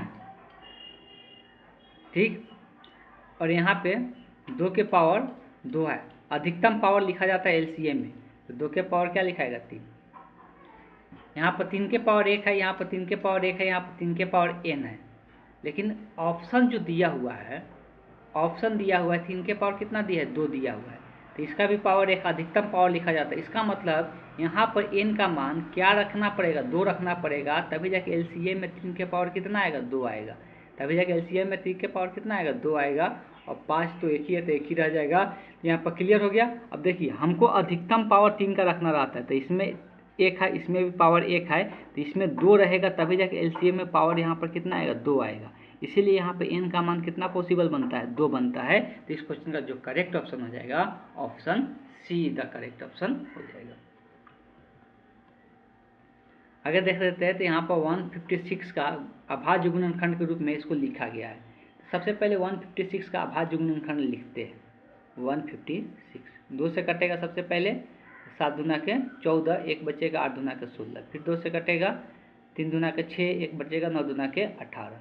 अब ये 2 से नहीं कटेगा, 3 से कटेगा, 3 एकम 1 हो, 3 3 का 9।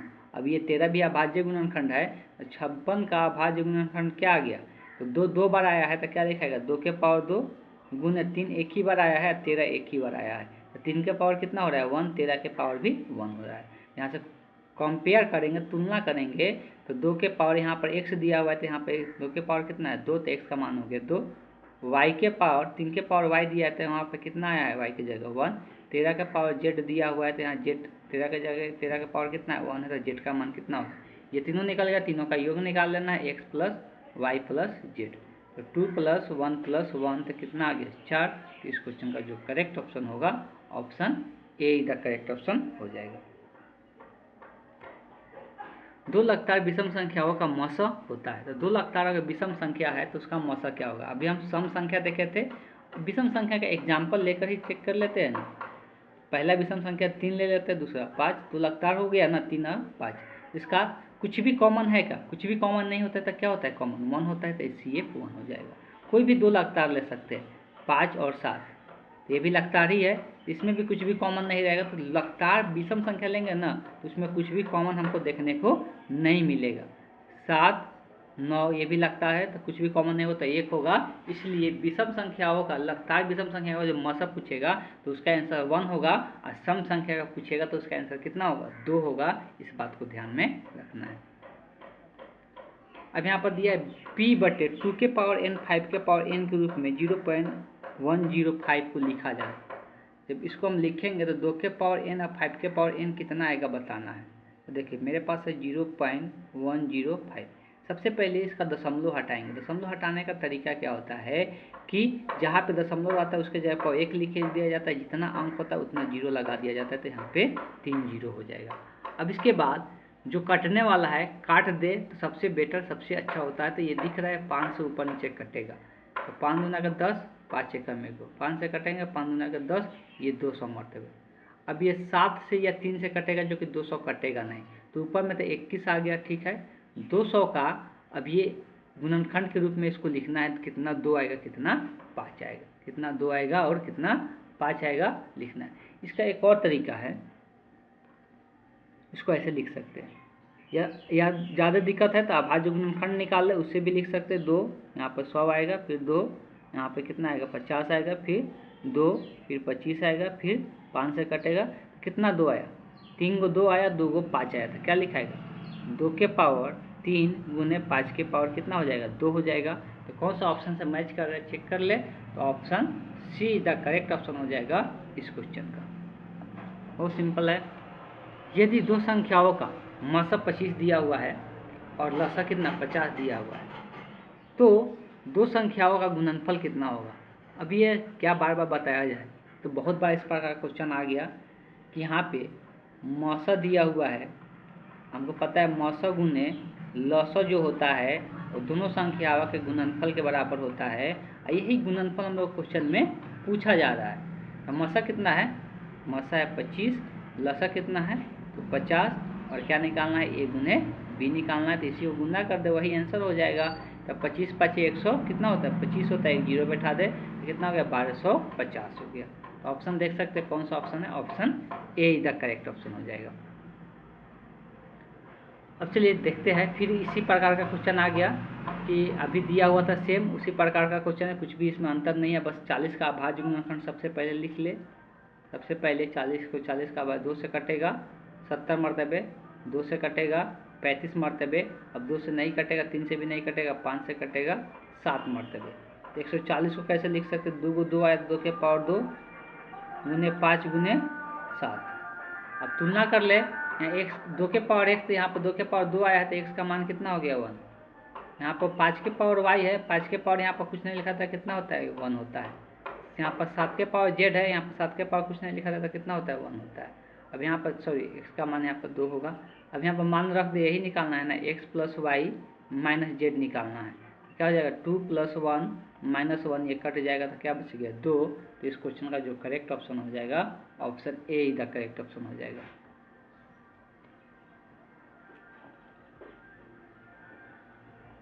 आगे दिया है दो संख्याओं का मसा लसा, उनके एक संख्या 5 है दूसरा। अब ये हम नहीं बताएंगे, आपके लिए होमवर्क रहेगा।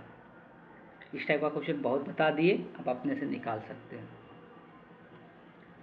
ये भी आपके लिए होमवर्क रहेगा। इस टाइप का क्वेश्चन बहुत सारा बता दिए है शुरुआत में ही, ये सब जितना भी दे रहे हैं सबको आपको बनाना है। अगला है निम्नलिखित में से कौन अपरिमेय संख्या है। देखिए अपरिमेय संख्या उसको बोलते हैं जो परिमेय नहीं होता है। अब परिमेय का डिफिनेशन सभी को पता है, जो p/q के रूप में लिखा रहे, p और q क्या होना चाहिए, पूर्णांक होना चाहिए। p और q क्या होना चाहिए, पूर्णांक। पूर्णांक मतलब क्या, पूर्णांक संख्या किसको बोलते हैं, इसके पहले शुरुआत में ही बता दिए, 0 1 2 3 ये गिनती की संख्या तो होता ही है, 0 भी होता है, उसका निगेटिव वाला ऋणात्मक भी होता है, ये भी इधर अनंत तक जाता है, ठीक। तो यही पूर्णांक होता है। तो p और q के रूप में लिखा भी होना चाहिए पूर्णांक के रूप में। जब भी क्वेश्चन को बनाएंगे ना, हमेशा क्या करना होगा, रूट वगैरह पर निकलेगा तो निकाल लेना है, ठीक। पहला ऑप्शन देखते हैं, तो ये दिया है 64/36। हमको पता है 64 का रूट 8 होता है, 36 का 6 होता है, तो ये p/q के रूप में हो गया। p और q पूर्णांक है, तो ये परिमेय संख्या हो गया। मैंने पूछा अपरिमेय कौन है, 81, तो 81 का भी रूट निकलता है 9, और 9 को लिख सकते हैं 9/1, नीचे तो 1 किसी भी संख्या को लिख सकते हैं, ये भी p/q के रूप में है, और p और q क्या है, पूर्णांक है। सी ऑप्शन देखते हैं, तो ये दशमलव में दे दिया है, इसका रूट निकलेगा ही नहीं, और रूट नहीं निकलेगा तो p/q के रूप में आएगा ही नहीं, इसीलिए ये क्या बन जाएगा, अपरिमेय संख्या बन जाएगा। डी ऑप्शन अगर देखते हैं तो ये है 49/9, सभी को पता है 49 का रूट 7 होता है, 9 का रूट 3 होता है, तो ये p/q के रूप में आ गया, और p और q क्या है, पूर्णांक है, इसलिए इस क्वेश्चन का जो करेक्ट ऑप्शन हो जाएगा option see the correct option हो जाएगा। निम्नलिखित में कौन अलग है, अब देखो वही टाइप का क्वेश्चन है, परमेय और अपरमेय। ये साफ साफ दिख रहा है कि ये परमेय संख्या है, p/q के रूप में है, p और q दोनों के दोनों क्या है, पूर्णांक। इसको भी लिख सकते हैं 16 का रूट 4 होता है, 4 का रूट 2 होता है, तो ये भी p/q के रूप में मतलब परमेय संख्या है, ये भी p/q के रूप में मतलब ये भी परमेय संख्या है। तो अलग कौन है, यही है जो कि ये इसका रूट 2 का कोई मान नहीं निकलेगा एग्जैक्ट, तो इसलिए क्या बन जाएगा, अपरमेय संख्या बन जाएगा, तो यही अलग है ऑप्शन में, तो यही क्वेश्चन का आंसर हो जाएगा। निम्नलिखित में कौन परिमेय है, देखिए पाई जो होता है ना, तो पाई अपरिमेय संख्या होता है, इस बात को ध्यान में रखना है, ठीक। पाई जो होता है, पाई का जो ये मान लिखते हैं, ये लगभग मान लिखा जाता है 1.4, एग्जैक्ट मान नहीं रहता है, ये लगभग मान होता है, 22/7 होता है, ठीक। तो ये दोनों परिमेय संख्या है, लेकिन ये लगभग मान बताया जाता है, अब पाई का मान ये लगभग बताया जाता है, ऐसे ये परिमेय संख्या नहीं होता है, ये अपरिमेय संख्या होता है। √7 का रूट नहीं निकलेगा, ये भी अपरिमेय संख्या है, इसका तो रूट निकल जाएगा, 4 क्या हो जाएगा, 5 हो जाएगा, तो ये परमेय संख्या है, पूछा था कौन है, तो यही परमेय संख्या, इसका रूट निकलेगा नहीं, इसीलिए ये जो है ये क्या होगा, अपरमेय होगा, तो अपरमेय संख्या एक ही है, 4/5। रूट 5 का कोई मान निकलेगा नहीं, निकलेगा, √5 का नहीं, रूट नहीं होता है 5 का, इसलिए ये क्या हो जाएगा, अपरमेय हो जाएगा, सिंपल ध्यान में रखना, पूर्णांक होगा नहीं, प्राकृत होगा नहीं, अपरमेय तो होगा ही नहीं। बोला है कि यदि n प्राकृत संख्या है तब n हमेशा प्राकृत संख्या, √n हमेशा प्राकृत संख्या होगा, नहीं होगा। जैसे कि अगर पहला ऑप्शन से चले तो मान लेते 3 लेते, तो 3 अगर प्राकृत संख्या है तो √3 क्या प्राकृत संख्या होगा क्या, नहीं होगा, ये तो दशमलव में इसका मान आएगा। अब बोला है कि हमेशा अपरिमेय संख्या होगा, हमेशा तो नहीं होगा ना, अगर 4 मान लो कि n का मान 4 है, ये प्राकृत संख्या है, तो इसका रूट का मान कितना होगा, 2 होगा, तो ये तो क्या है, 2 परमेय संख्या होता है, 2 क्या होता है, परमेय संख्या होता है, इसलिए नीचे इसके 1 लिख सकते हैं, ये p/q के रूप में, p और q पूर्णांक है, तो ये हमेशा अपरिमेय नहीं होगा, अपरिमेय होगा लेकिन हमेशा नहीं होगा, हमेशा परिमेय भी नहीं होगा, इसलिए कि ये परिमेय नहीं आ रहा है, 3 ले रहे, तो ये हमेशा कभी प्राकृत संख्या और कभी अपरिमेय संख्या, हाँ ये सही है, कभी कभी प्राकृत संख्या भी मिल जाएगा, जैसे कि यहाँ पर √4 का मान देखे तो क्या आ गया, 2, तो एक प्राकृत संख्या ही आ गया ना, और कभी कभी अपरिमेय रहेगा, जैसे कि ये √3 हो गया, तो ये क्या हो गया, अपरिमेय हो गया। कहने का मतलब n अगर प्राकृत संख्या है तो √n का मान कभी प्राकृत संख्या आ भी सकता है, और कभी कभी क्या होगा, अपरिमेय संख्या देखने को मिलेगा। बोले 2 से 2 पॉइंट के बीच में अपरिमेय संख्या बताए, तो देखिए जब भी दो संख्याओं के बीच में परिमेय संख्या या अपरिमेय संख्या पूछे, उसका एग्जैक्ट मान नहीं होता है, वो अनगिनत होता है, क्या होता है, वो अनगिनत होता है। तो यहाँ इसके बीच का पूछा है, तो चेक कर लेते हैं, देखिए कैसे अंदाज़ा लगाएंगे, हमको पता है कि √9 का मान कितना होता है, 3 होता है, अब √9 से ये अधिक ही है ना, तो इसका 3 दशमलव कुछ आएगा, मतलब इसके बीच में आएगा क्या, नहीं आएगा। √5, तो हमको पता है √4 का जो मान होता है 2 होता है, और √5 का मान 2 दशमलव कुछ आएगा, मतलब ये ऑप्शन हो जाएगा। यहाँ से √2.2 है, तो √2 का मान हमको लगभग याद है 1.41 होता है, तो 2 से थोड़ा सा अधिक हो रहा है, √3 का भी मान याद है, तो उसी के बीच में आएगा, मतलब ये 2 से कम हो जाएगा, तो ये भी ऑप्शन नहीं होगा। यहाँ 12 दिया है, तो ये 9 से अधिक ही है, तो 3 से ज़्यादा ही आएगा, तो बस एक ही ऑप्शन आ रहा है, कौन सा, option be the correct option हो जाएगा। संख्या रेखा पर प्रत्येक बिंदु प्रदर्शित करती है, देखिए संख्या रेखा जो ड्रॉ करते हैं यही इसी को बोलते हैं संख्या रेखा, बीच में यहाँ पर 0 होगा, इधर भी जाएगा अनंत तक, इधर भी जाएगा -अनंत तक। अब इसके बीच में कोई भी संख्या हो सकता है ना, तो ये एक वास्तविक संख्या को इंडिकेट करता है, ये क्या करता है, कोई भी संख्या यहाँ पर लेंगे तो क्या कहलाएगा, वास्तविक संख्या ही 2 प्रकार का होता है, परमेय और अपरिमेय संख्या। तो वास्तविक संख्या कोई भी हो सकता है, इस पर कोई भी परिमेय संख्या भी आ सकता है। तो ये एक वास्तविक संख्या को इंडिकेट करता है, आपको ध्यान में रखना है।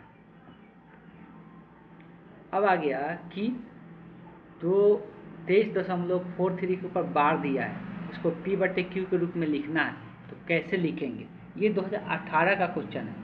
18 का नाम सुनते ही आपको ध्यान में आना चाहिए कि डिफिकल्ट क्वेश्चन होने वाला है। ये बार का मतलब पहले क्या होता है उसको समझ लें। पहले इसको x मान लें, लेट कर ले x। तो देखो बार का मतलब होता है कि उसको बार बार रिपीट करना। अगर बार लगा हुआ है संख्या पर, मतलब ये कैसा संख्या होता है? परिमेय संख्या ही होता है, और ये बार बार रिपीट करता है, तो इसको P/Q के रूप में लिखा जा सकता है। इसका मतलब यही होता है बार लगने का। देखो जितना संख्या के ऊपर बार लगा रहेगा, कितना संख्या के ऊपर, कितना अंक के ऊपर बार लगा, 2 अंक के ऊपर, तो जितना अंक के ऊपर बार लगा हुआ रहेगा उतना 1 पर 0 बैठा के उतना से गुना करना है इस समीकरण में। क्या करना है? इस समीकरण में उतना 1 पर 0 लगा के गुना करना है। 2 अंक पे इसलिए 100 से गुना होगा, अगर 1 अंक पे रहता तो 10 से गुना होता, अगर 3 अंक पे रहता तो 1000 से गुना होता। बात क्लियर है? तो अब इसमें 100 से गुना करेंगे तो यहाँ पर क्या हो जाएगा? 100x। और जब ये 100 से गुना होगा तो दशमलव कहाँ शिफ्ट करेगा? थोड़ा सा ध्यान दें, दशमलव यहाँ पे शिफ्ट कर जाएगा। दशमलव क्या हो गया? 2 अंक, यहाँ पे दशमलव है ना, 2 अंक इधर चला जाएगा जब भी गुना करते हैं तो 4343। ये इसका कोई अंत नहीं होता है कि हम 1 43 इधर ले लिया, 2 ही पर 43 इधर लिखेंगे। ये आगे कहीं तक भी लिख सकते हैं। ये किसी कारण से वो हट गया है, फिर से एक बार दिखा देते हैं कि इसको x माने थे, उसमें क्या बोलते हैं? जितना के ऊपर बार रहेगा, इसका मतलब होता है वो रिपीट करेगा। ठीक है, जितना के ऊपर बार रहेगा उतना 1 पर 0 बैठा के गुना करना है। तो 2 के ऊपर है तो 100 से गुना करेगा, 100x हो जाएगा। जब 100 से गुना होगा तो ये जो दशमलव है कहाँ पे शिफ्ट करेगा? आगे शिफ्ट करेगा 2 अंक, यहाँ से यहाँ। अब यहाँ पर 43 2 ही बार लिखेगा, ऐसा कोई जरूरी नहीं है। जितना मन करे उतना अपन लिख सकते हैं, इसलिए अनंत तक है। तो यहाँ दशमलव के बाद 3 बार है तो यहाँ पर भी 3 बार लिख लिए। अब इसको समीकरण 1, इसको समीकरण 2 करना क्या है? घटा देना है। किसमें से? समीकरण 1 में से समीकरण 2 में से 1 को घटाना है। देखो 100x में से एगो x घटेगा तो कितना बचेगा? 99x। जब इसको घटाएंगे तो हमेशा दशमलव वाला दशमलव के सामने होना चाहिए। इसको घटाएंगे तो इधर वाला पार्ट से पूरा क्या हो जाएगा? कट जाएगा। यहाँ से 3 में से 3 घटेगा, क्या बचेगा? 0। 4 में से 2 घटेगा, क्या बचेगा? 2। और उसके बाद क्या बच जाएगा? 3 2। उसके बाद तो कोई घटाने वाला है नहीं, हमको x का मान चाहिए, यही से का मान चाहिए ना। तो x का मान 99 क्या है? गुना में इधर जाएगा तो भाग में, 99 चला गया भाग में। अब ऑप्शन के साथ मैच कर ले, कौन सा ऑप्शन मैच कर रहा है? यही x इसका मान बता रहा है, तो ये परिमेय संख्या के रूप में लिखा गया।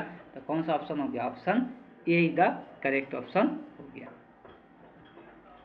निम्नलिखित में कौन अपरिमेय नहीं है? अपरिमेय बताने के लिए हमेशा ध्यान देना है कि रूट से जो निकलने वाला है उसको पहले निकालेंगे। इसमें से भी कुछ रूट से नहीं निकलेगा। 24 में से निकल सकता है क्या? 24 को रूट 24 को लिख सकते हैं, क्या लिख सकते हैं? 2 गुने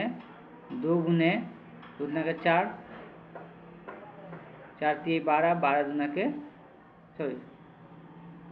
8 3 के 24। ठीक है, तो देखो रूट का मतलब भी होता है कि जो 2 बार रहेगा 1 बार बाहर निकल जाता है। इसमें से 2 बाहर निकलेगा, ये 2 और 3 रह जाएगा तो ये 2√6 आ जाएगा। तो ये भी पूरा रूट नहीं निकल रहा है, मतलब ये भी अपरिमेय है, ये भी अपरिमेय है। इसका भी रूट नहीं निकलेगा तो ये भी अपरिमेय। तो ये तीनों का रूट नहीं होता है। ये ध्यान से सिंपल इतना रखें ना, ये तीनों का रूट नहीं पॉसिबल होता है, मतलब ये अपरिमेय संख्या होगा। सिर्फ 121 का रूट होता है 11, इसीलिए क्या बन जाएगा? परिमेय संख्या बन जाएगा। और बाकी के बाकी क्या है? अपरिमेय। तो कौन अपरिमेय नहीं है? तो यही क्या है? अपरिमेय नहीं है। बस इतना ही बताना था। अगर निम्नलिखित में से कौन सा अपरिमेय नहीं है? फिर से वही क्वेश्चन है, कौन अपरिमेय नहीं? जिसका रूट निकल जाए वो अपरिमेय नहीं होगा, मतलब वो परिमेय हो जाएगा। तो इसका रूट निकल जाएगा। 64 का 8 होता है, 81 का 9 होता है। ये रूट निकल गया तो ये परिमेय के रूप में हो गया। तो कौन अपरिमेय नहीं है? यही है। बाकी किसी का रूट नहीं निकलेगा तो सबसे सब अपरिमेय होगा। निम्नलिखित में से कौन सा परिमेय संख्या? तो परिमेय संख्या हमेशा P/Q के रूप में लिखा जा सकता है, और हमेशा क्या होना चाहिए?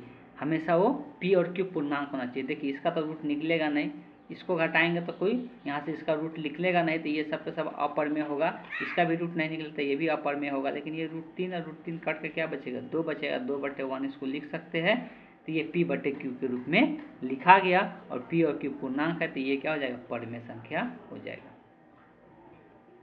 √3 ये क्या होता है, अपर में इसका रूट नहीं निकलेगा, तो ऑब्वियस है कि अपरमेय संख्या होगा, सिंपल याद रख सकते हैं। निम्नलिखित में कौन अपरमेय नहीं है। देखिए अभी हम थोड़ा देर पहले ही बताया कि पाई जो होता है परमेय संख्या होता है, इसका रूट नहीं निकलेगा तो ये भी अपरमेय संख्या होगा।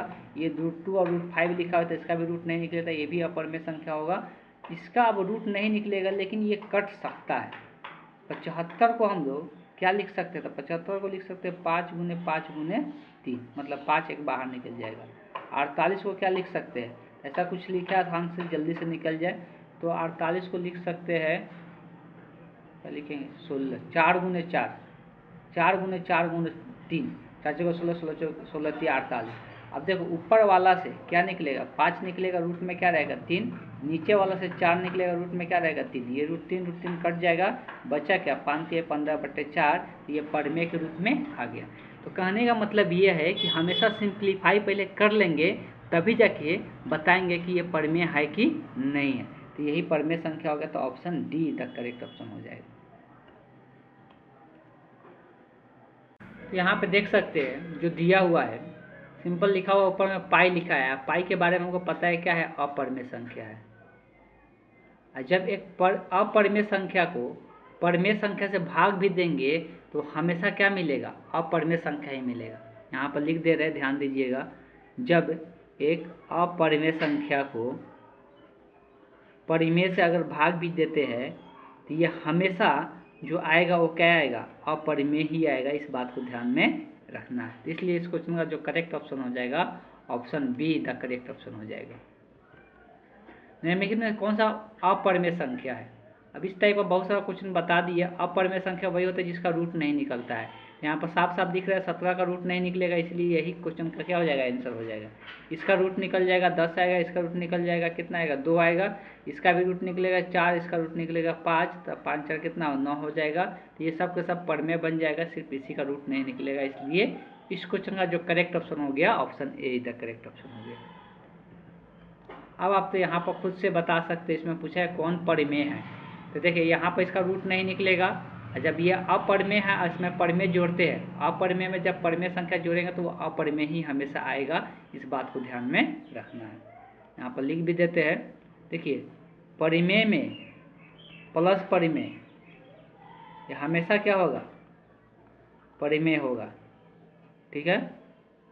अगर एक परिमेय में एक अपरिमेय संख्या जोड़ते हैं,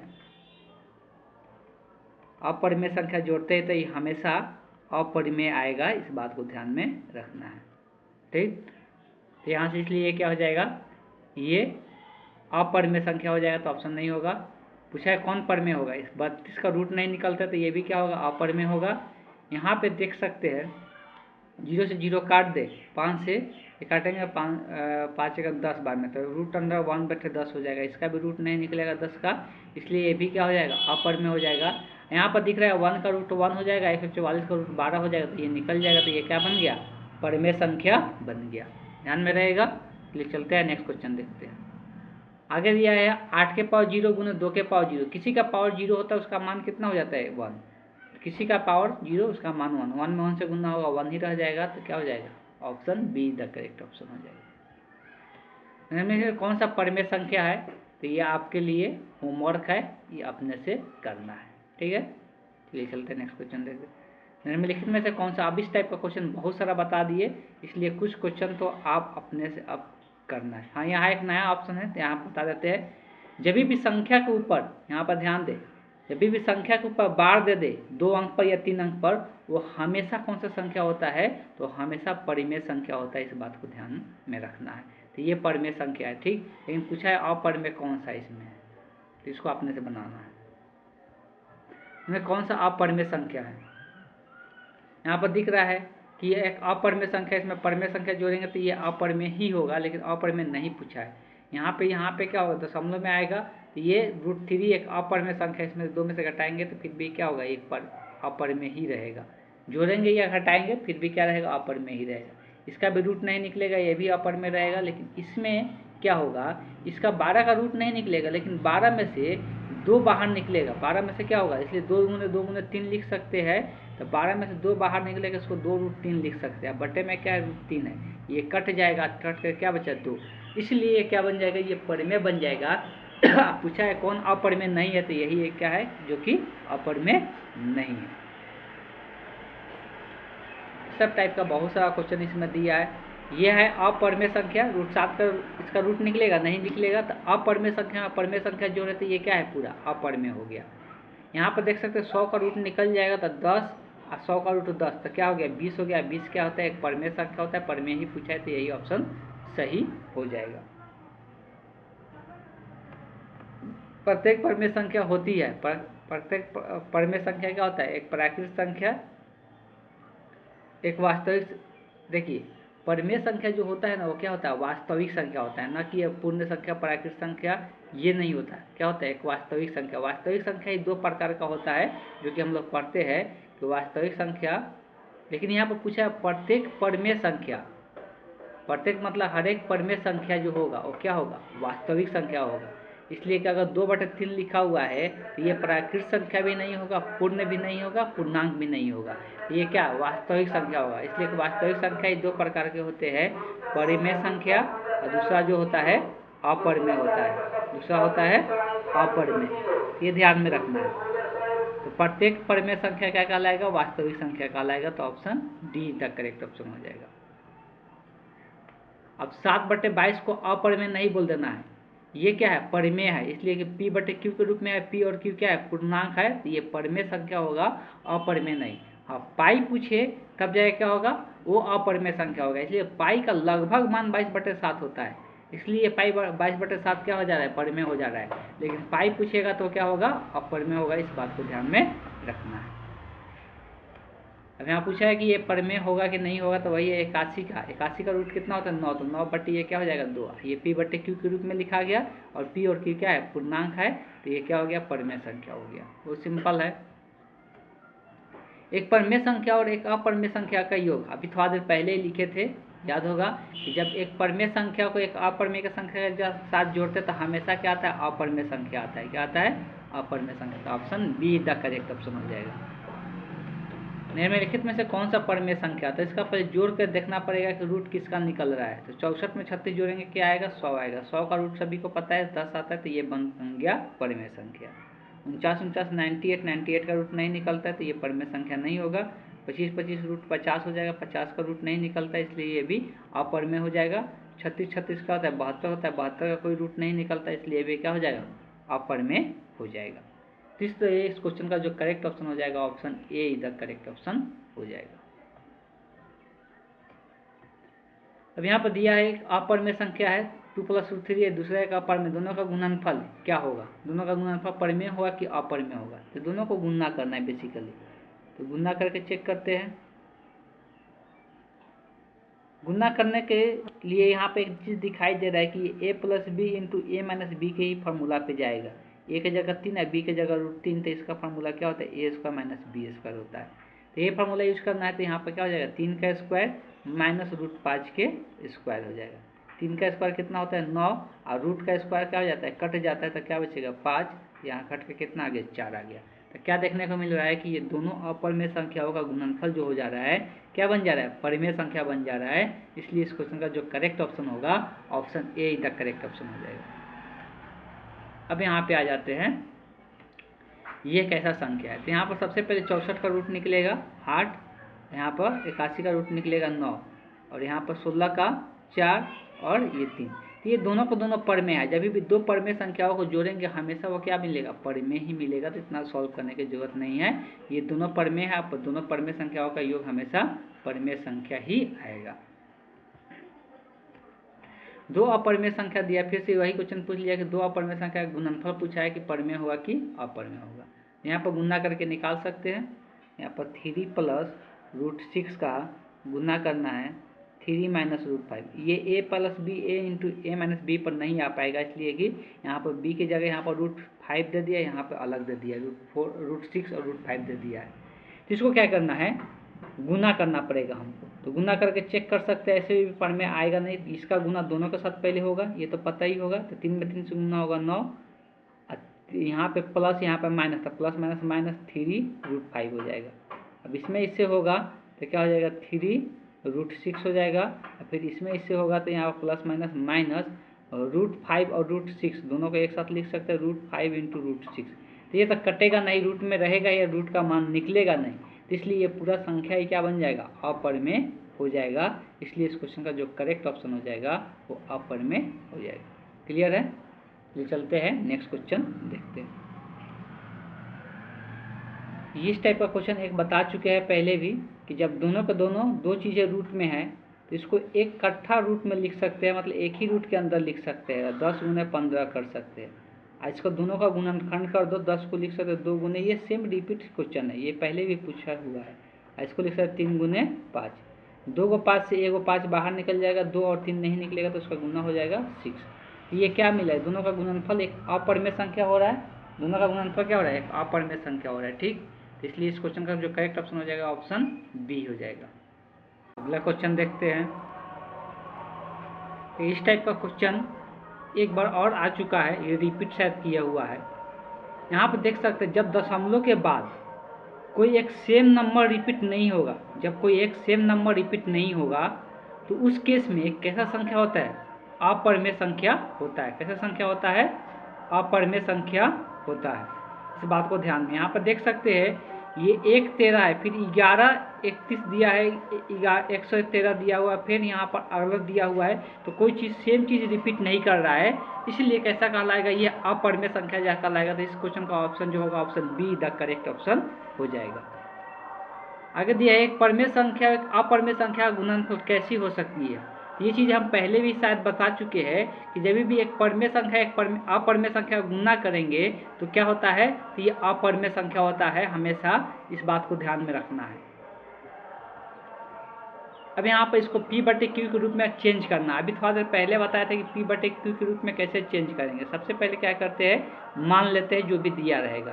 क्या दिया है, 0.32। ध्यान देना है कि ये किसको पर बार लगा हुआ है, 2 पर बार लगा हुआ है, तो सिर्फ 2 रिपीट करेगा, 3 नहीं, 2 बार रिपीट करेगा। और रिपीटेशन जब भी होता है तो कैसा संख्या होता है, परिमेय संख्या होता है, उसको P/Q के रूप में लिखा जा सकता है। तो इसको ऐसे लिख सकते हैं, जो रिपीट करता है उसको 2 3 4 5 बार दिखा दो, ठीक है। अब क्या करना है, डॉट डॉट लगा दो, ये आगे भी ऐसे रिपीट करते रहेगा। अब इसमें एक संख्या पर एक अंक पर बार लगा हुआ है, इसलिए कितना से गुना करेंगे, 10 से। 2 पर लगा रहता तो 100 से, 3 पर लगा रहता 1000 से, ठीक है। तो 10 से गुना करेंगे, इसको समीकरण 1 पहले कर लेते हैं। तो 10 से गुना करेंगे तो यहाँ पे 10x हो जाएगा, और 10 से गुना होगा तो 0.1 अंक शिफ्ट कर जाएगा। 0.1 अंक कहाँ पे चला जाएगा, यहाँ पे चला जाएगा। 0.1 अंक यहाँ पे चला जाएगा, तो इधर 2 2 2 बचेगा, ठीक है। जितना भी 2 रहेगा उतना दिखा सकते हैं। यहाँ पे कितना अंक है, 2 2 4 2 6 दिखाए तो 2 2 4 2 6, ठीक है, डॉट डॉट डॉट। इसको समीकरण 2 कर दी। उसके बाद क्या करना है, हमेशा समीकरण 2 में से समीकरण 1 को घटाना है। समीकरण 2 में से समीकरण 1 को घटाना है। तो 10x में से एक वो x जाएगा तो कितना बचेगा, 9x बचेगा। इधर घटाना, देखो 2 में से 2 जाएगा 0, 2 में से 2 जाएगा 0, 2 में से 2 जाएगा 0, 2 में से 2 जाएगा 0, 2 में से 2 जाएगा 0। यहाँ पे 2 में से 3 नहीं घटेगा, तो यहाँ से हासिल लेंगे तो 12 में से 3 जाएगा तो क्या बचेगा, 9। अब यहाँ पर हासिल ले चुके थे 3 में से 2 बचेगा, तो यहाँ पर क्या आ जाएगा, 2 आ जाएगा, 2.9 हो गया। हमको x का मान निकालना है, तो 9 को उधर भाग में लेके जाएंगे, तो 9 उधर किस में चला जाएगा, भाग में। अब यहाँ का दशमलव हटाना है, दशमलव हटाने का मतलब दशमलव हटा सकते हैं। उसके लिए दशमलव के बाद एक अंक आए तो 9 पर कितना जीरो आ जाएगा, 1 जीरो आ जाएगा। तो कितना आ गया, 29/90 आ गया, जो कि ऑप्शन कौन सा है, ऑप्शन बी में अवेलेबल है। इस क्वेश्चन का जो आंसर हो जाएगा option be the correct option हो जाएगा। आगे देखते हैं लिखने से कौन सा भिन्न दशमलव पासार शांत है। देखिए थोड़ा सा कॉन्सेप्ट बता देते हैं। शांत का मतलब होता है, दशमलव पासार शांत कब होता है, जब दशमलव के बाद खत्म हो जाए, दशमलव के बाद रिपीटेशन ना हो, क्या हो जाए, अंत हो जाए। दशमलव के बाद क्या हो जाए, अंत हो जाए। जैसे कि अगर यहाँ पे हम एक एग्जांपल लेते हैं 5/2, इसको अगर दशमलव में निकालेंगे 2 दूना के 4, 1 बचेगा, तो दशमलव लगा के 1 पर 0 रखेंगे तो 10 हो जाएगा, 5 दूना कितना हो जाएगा 10 हो जाएगा। 2.5 इसके बाद कोई अंक आ रहेगा, नहीं आ रहा है तो ये क्या कहलाता है, शांत दशमलव कहलाता है। लेकिन अगर वही लिखा हुआ है 2.3 पर बार लगा हुआ है, मतलब 3 क्या कर रहा है, बार बार रिपीट करते जा रहा है, तो अशांत आवर्ती होता है। वो क्या होता है, अशांत आवर्ती होता है। तो कोई भी संख्या शांत कब होता है, कोई भी हम लोग बाटा में जब दिया रहेगा तो कैसे पता चलेगा, जिसके हर में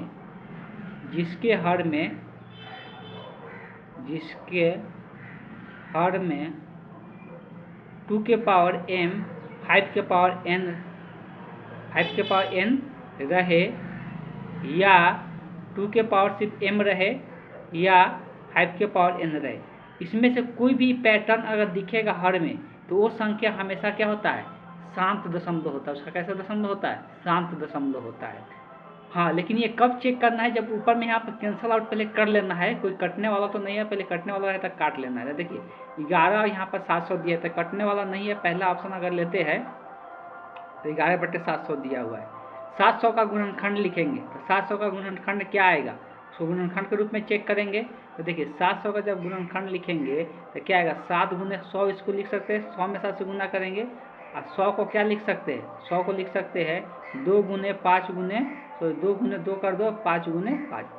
तो इसके हर में देखो क्या क्या आ रहा है, एक 7 आ रहा है, 2 के पावर 2 आ रहा है, 5 के पावर 2 आ रहा है, यही 700 आएगा। तो इसमें 7 जैसे ही आ गया, सिर्फ ये होना चाहिए, या तो ये होना चाहिए तो ये होना चाहिए। अगर जैसे ही 7 आ गया मतलब ये शांत नहीं होगा, ये अशांत आवर्ती हो जाएगा, तो ये ऑप्शन इनकरेक्ट हो जाएगा। दूसरा ऑप्शन लेते हैं, 91 बटे क्या है 2100। अगर ये 7 से कटेगा तो पहले 7 से काट दो, तब जाके चेंज करना है। 7 से काटेंगे तो यहाँ 7 एकम 1, एक बार में 7 दूना के 7 3 के 21, 13 से कट जाएगा, ठीक है। 7 से काटेंगे तो ये 7 से काटेंगे तो 7 3 21, ये 300 आ जाएगा। अब नहीं कटेगा, ये 13 बटेगा। काटने के बाद इसको चेंज करना है। तो देखिए इसको कैसे लिख सकते हैं, सबसे पहले 3 को लिख लो, 3 गुने क्या 100, और 100 को लिख सकते हैं, अभी हम यहाँ बताए 100 को क्या लिख सकते हैं, 2 को 2 और 2 को 5 में, मतलब नीचे में दिखाई दे रहा है कि 3 आ गया, और 3 आ गया तो कभी भी शांत नहीं होगा, वो अशांत आवर्ती होगा। खाली 2 5 रहना चाहिए, या सिर्फ 2 या सिर्फ 5 रहना चाहिए, ये भी ऑप्शन सही नहीं होगा।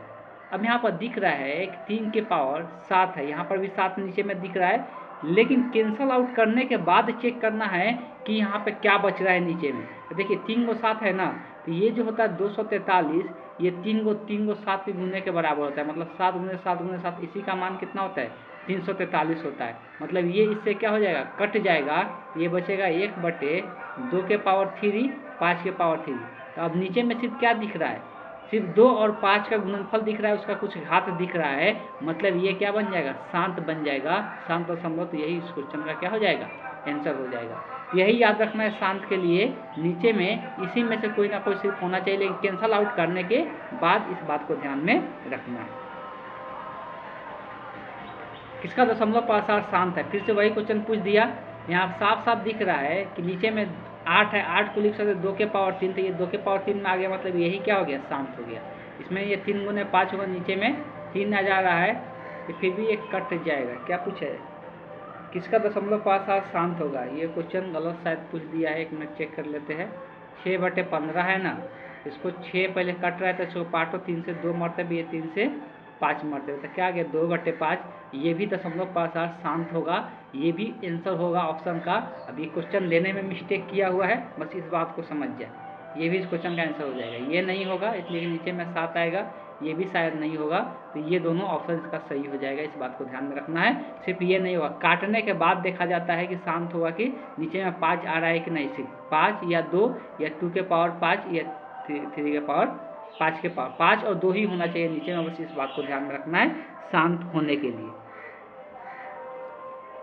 अब यहाँ पर अभी थोड़ा देर पहले ही बता दिए कि जब भी दशमलव के बाद कोई अंक पर बार दे दिया जाए तो वो रिपीट करता है, जब रिपीटेशन होता है तो परिमेय संख्या होता है, ना कि अपरिमेय संख्या होता है। तो इस क्वेश्चन का जो करेक्ट ऑप्शन हो जाएगा, option be the correct option हो जाएगा।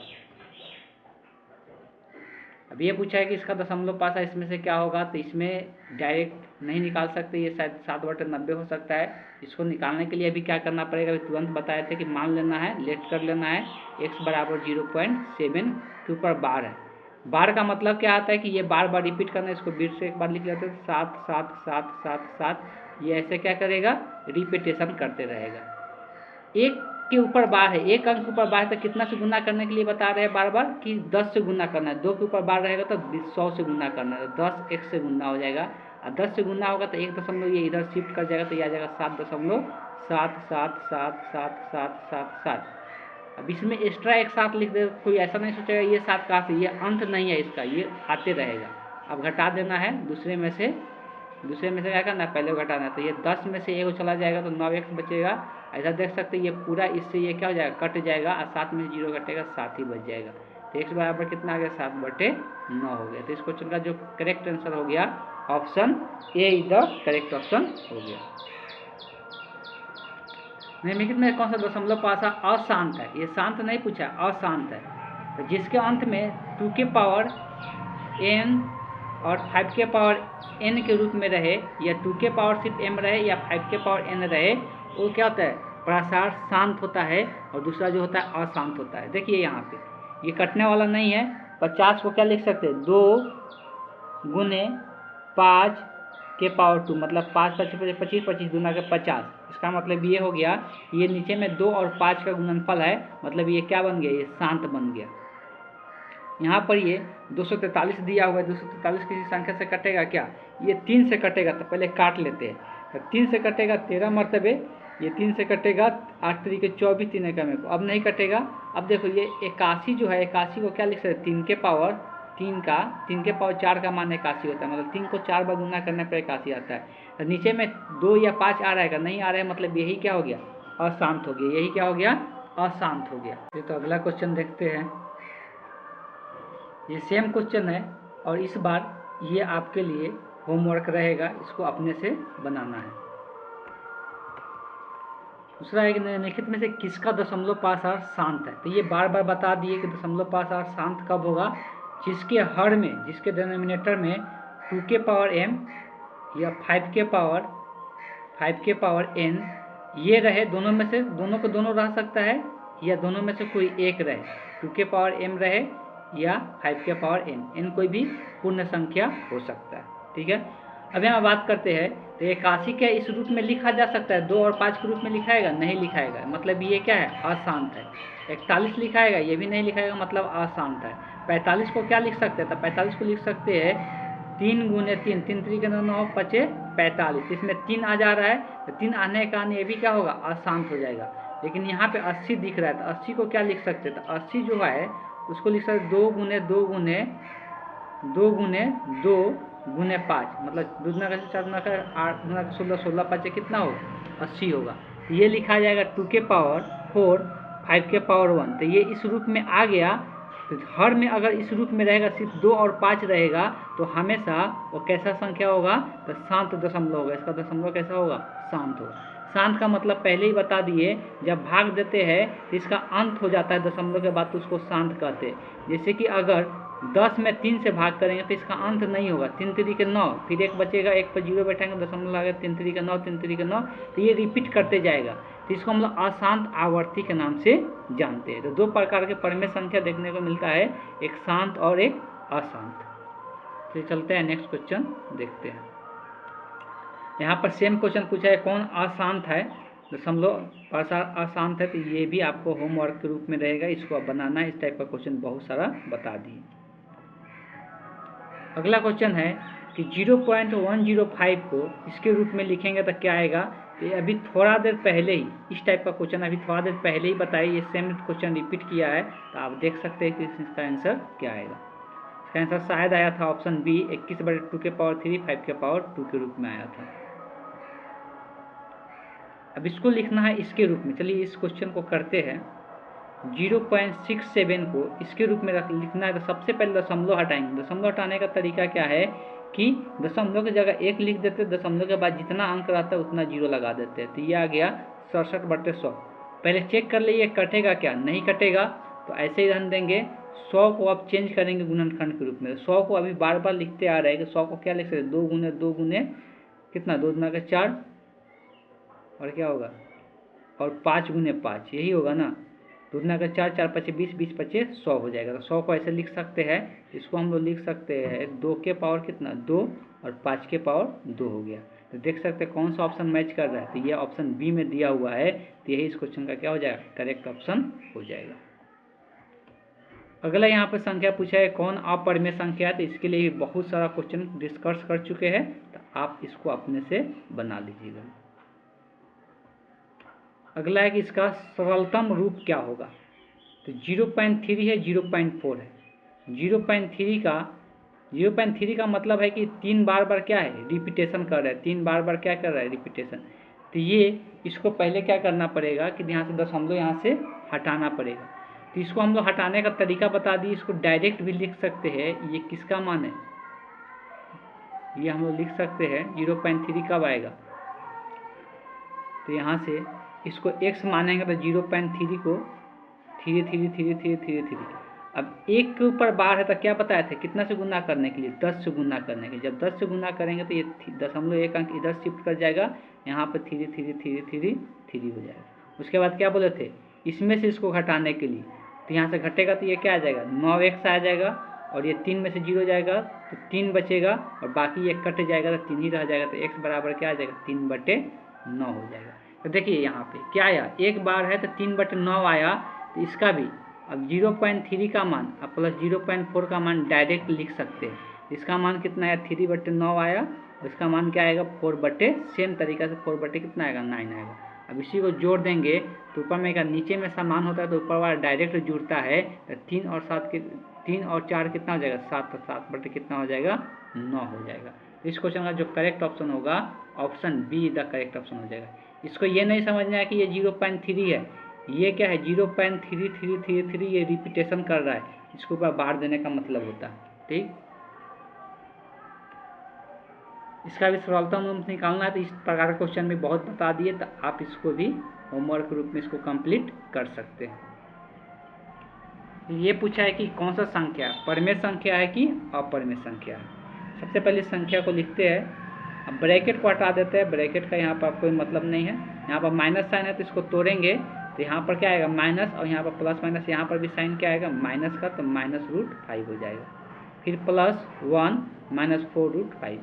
अब देखिए 125 का कुछ रूट बाहर निकलेगा। 125 कब आता है, तो 3 बार 5 को गुना करने पर क्या आता है 125 आता है। तो 3 को 5 में से 2 को 5 क्या हो जाएगा बाहर निकल, 2 5 से 1 5 बाहर निकल जाएगा, तो इसको लिख सकते हैं 5√5 -3 -√5 +1 -√5। अब सबसे पहले अंक वालों को एक साथ जोड़ लेते हैं, 3 6 -3 और 1, तो 6 में से 3 घटेगा 3 बचेगा, 3 में 1 जुड़ेगा तो कितना हो जाएगा 4 हो जाएगा। अब यहाँ पे आते हैं 5√5 में से, यहाँ पे √5 जो है 5 गो है, इसमें से 1 घट जाएगा तो को बचेगा 4 गो बचेगा 4√5, और इसमें से ये घटेगा तो 4 में से 4 घट जाएगा, क्या हो जाएगा 0 हो जाएगा। तो इधर जो आएगा ये क्या बन गया 0 बनेगा, तो सिर्फ बचा क्या यहाँ पे 4 बच गया। तो इसका जब योगफल निकाले तो सिर्फ 4 बचा। 4 कैसा संख्या होता है परिमेय संख्या होता है, इसलिए इस क्वेश्चन का जो करेक्ट ऑप्शन होगा option A the correct option हो जाएगा। इसको भी P/Q के रूप में लिखना है। यहाँ पे कोई ऊपर में बार नहीं दिख रहा है तो डायरेक्ट दशमलव हटा सकते हैं। दशमलव हटाने का बार बार तरीका बता दिए है, 375 लिख ले, दशमलव की जगह 1 लिख लेना है, दशमलव के बाद कितना अंक है 3 अंक है, तो 3 0 इस पे आ जाएगा। अब जो यहाँ पे पूछा है कि P/, जब Q के रूप में लिखेंगे तो Q इसमें से कौन होगा, P/, जब Q के रूप में लिखेंगे इसमें से Q कौन होगा ये बताना है। तो देखिए इसका 2 तरीका, या तो कैंसल आउट करके बताए या बिना कैंसल आउट किए भी बता सकते हैं। तो पहले तो ये कट रहा है, काट दे, ये 25 से कटेगा, 25 से काटेंगे तो 25 से कम 1 हो, तो इस यहाँ से कितना बचेगा 12, अब 12 5 पे आएगा तो 125, अब ये 25 से काटेंगे तो 5 बार में कटेगा 125, फिर इसको भी 25 से काट देता, 25 चौका कितना होता है 100 होता है, एक 0 बच रहा है तो एक 0 हो गया। फिर अभी भी ये कट रहा है, अभी भी काट सकते हैं 5 से 3 बार में, और ये 5 से 8 बार में, तो क्या आ गया 3/8 आ गया। अब सबको पता है कि यहाँ पर 3 हो गया, ऊपर में P का मान Q का मान हो गया 8, तो 8 को क्या लिख सकते हैं 2 के पावर 3 लिख सकते हैं। तो 2 के पावर 3 सिर्फ आएगा, और यहाँ पर 5 लिखने के लिए 5 के रूप में लिखना है तो 2 के पावर 3 लिख ले, गुना में 5 के पावर 0 लिख ले, 5 के पावर 0 का मान 1 होगा, 1 में इतना से गुना होगा उतना ही रह जाएगा। तो यहाँ से Q का मान जो निकल के आएगा क्या आ गया, ऑप्शन ए। तो याद रखना है पहले कैंसल आउट करना है और तब यहाँ पर 2 के पावर m 5 के पावर n के रूप में चेंज करना है, ना कि पहले ही चेंज कर दे तो ऑप्शन इसमें से गलत हो जाएगा। हो सकता है आप सी ऑप्शन लगा के यहाँ पे आ जाए, ठीक, तो इसका गलत होने का चांसेस बन जाता है। तो यहाँ तक हम लोगों को जितना भी वास्तविक संख्या से जो रियल नंबर चैप्टर है, इससे जितना क्वेश्चन ऑब्जेक्टिव क्वेश्चन पूछा हुआ था सारे क्वेश्चन का हम लोगों ने डिस्कशन यहाँ पे कंप्लीट कर चुके हैं। यहाँ पे देख सकते हैं यहाँ से वैसी प्रकार से हर एक चैप्टर का जितना भी ऑब्जेक्टिव क्वेश्चन पूछा गया है सभी का डिस्कशन एक एक कर करके होगा और उसके लिए हर एक के लिए एक एक कंप्लीट वीडियो आपको देखने को मिल जाएगा। अगर वीडियो पसंद आया तो चैनल को सब्सक्राइब कर ले और बेल नोटिफिकेशन को ऑन कर ले, इसलिए किसी प्रकार का वीडियो आपको मिलते रहेगा, सारे चैप्टर का आपका वीडियो देखने को मिलेगा। चलिए तो आज के क्लास को यहीं पे एंड करते हैं।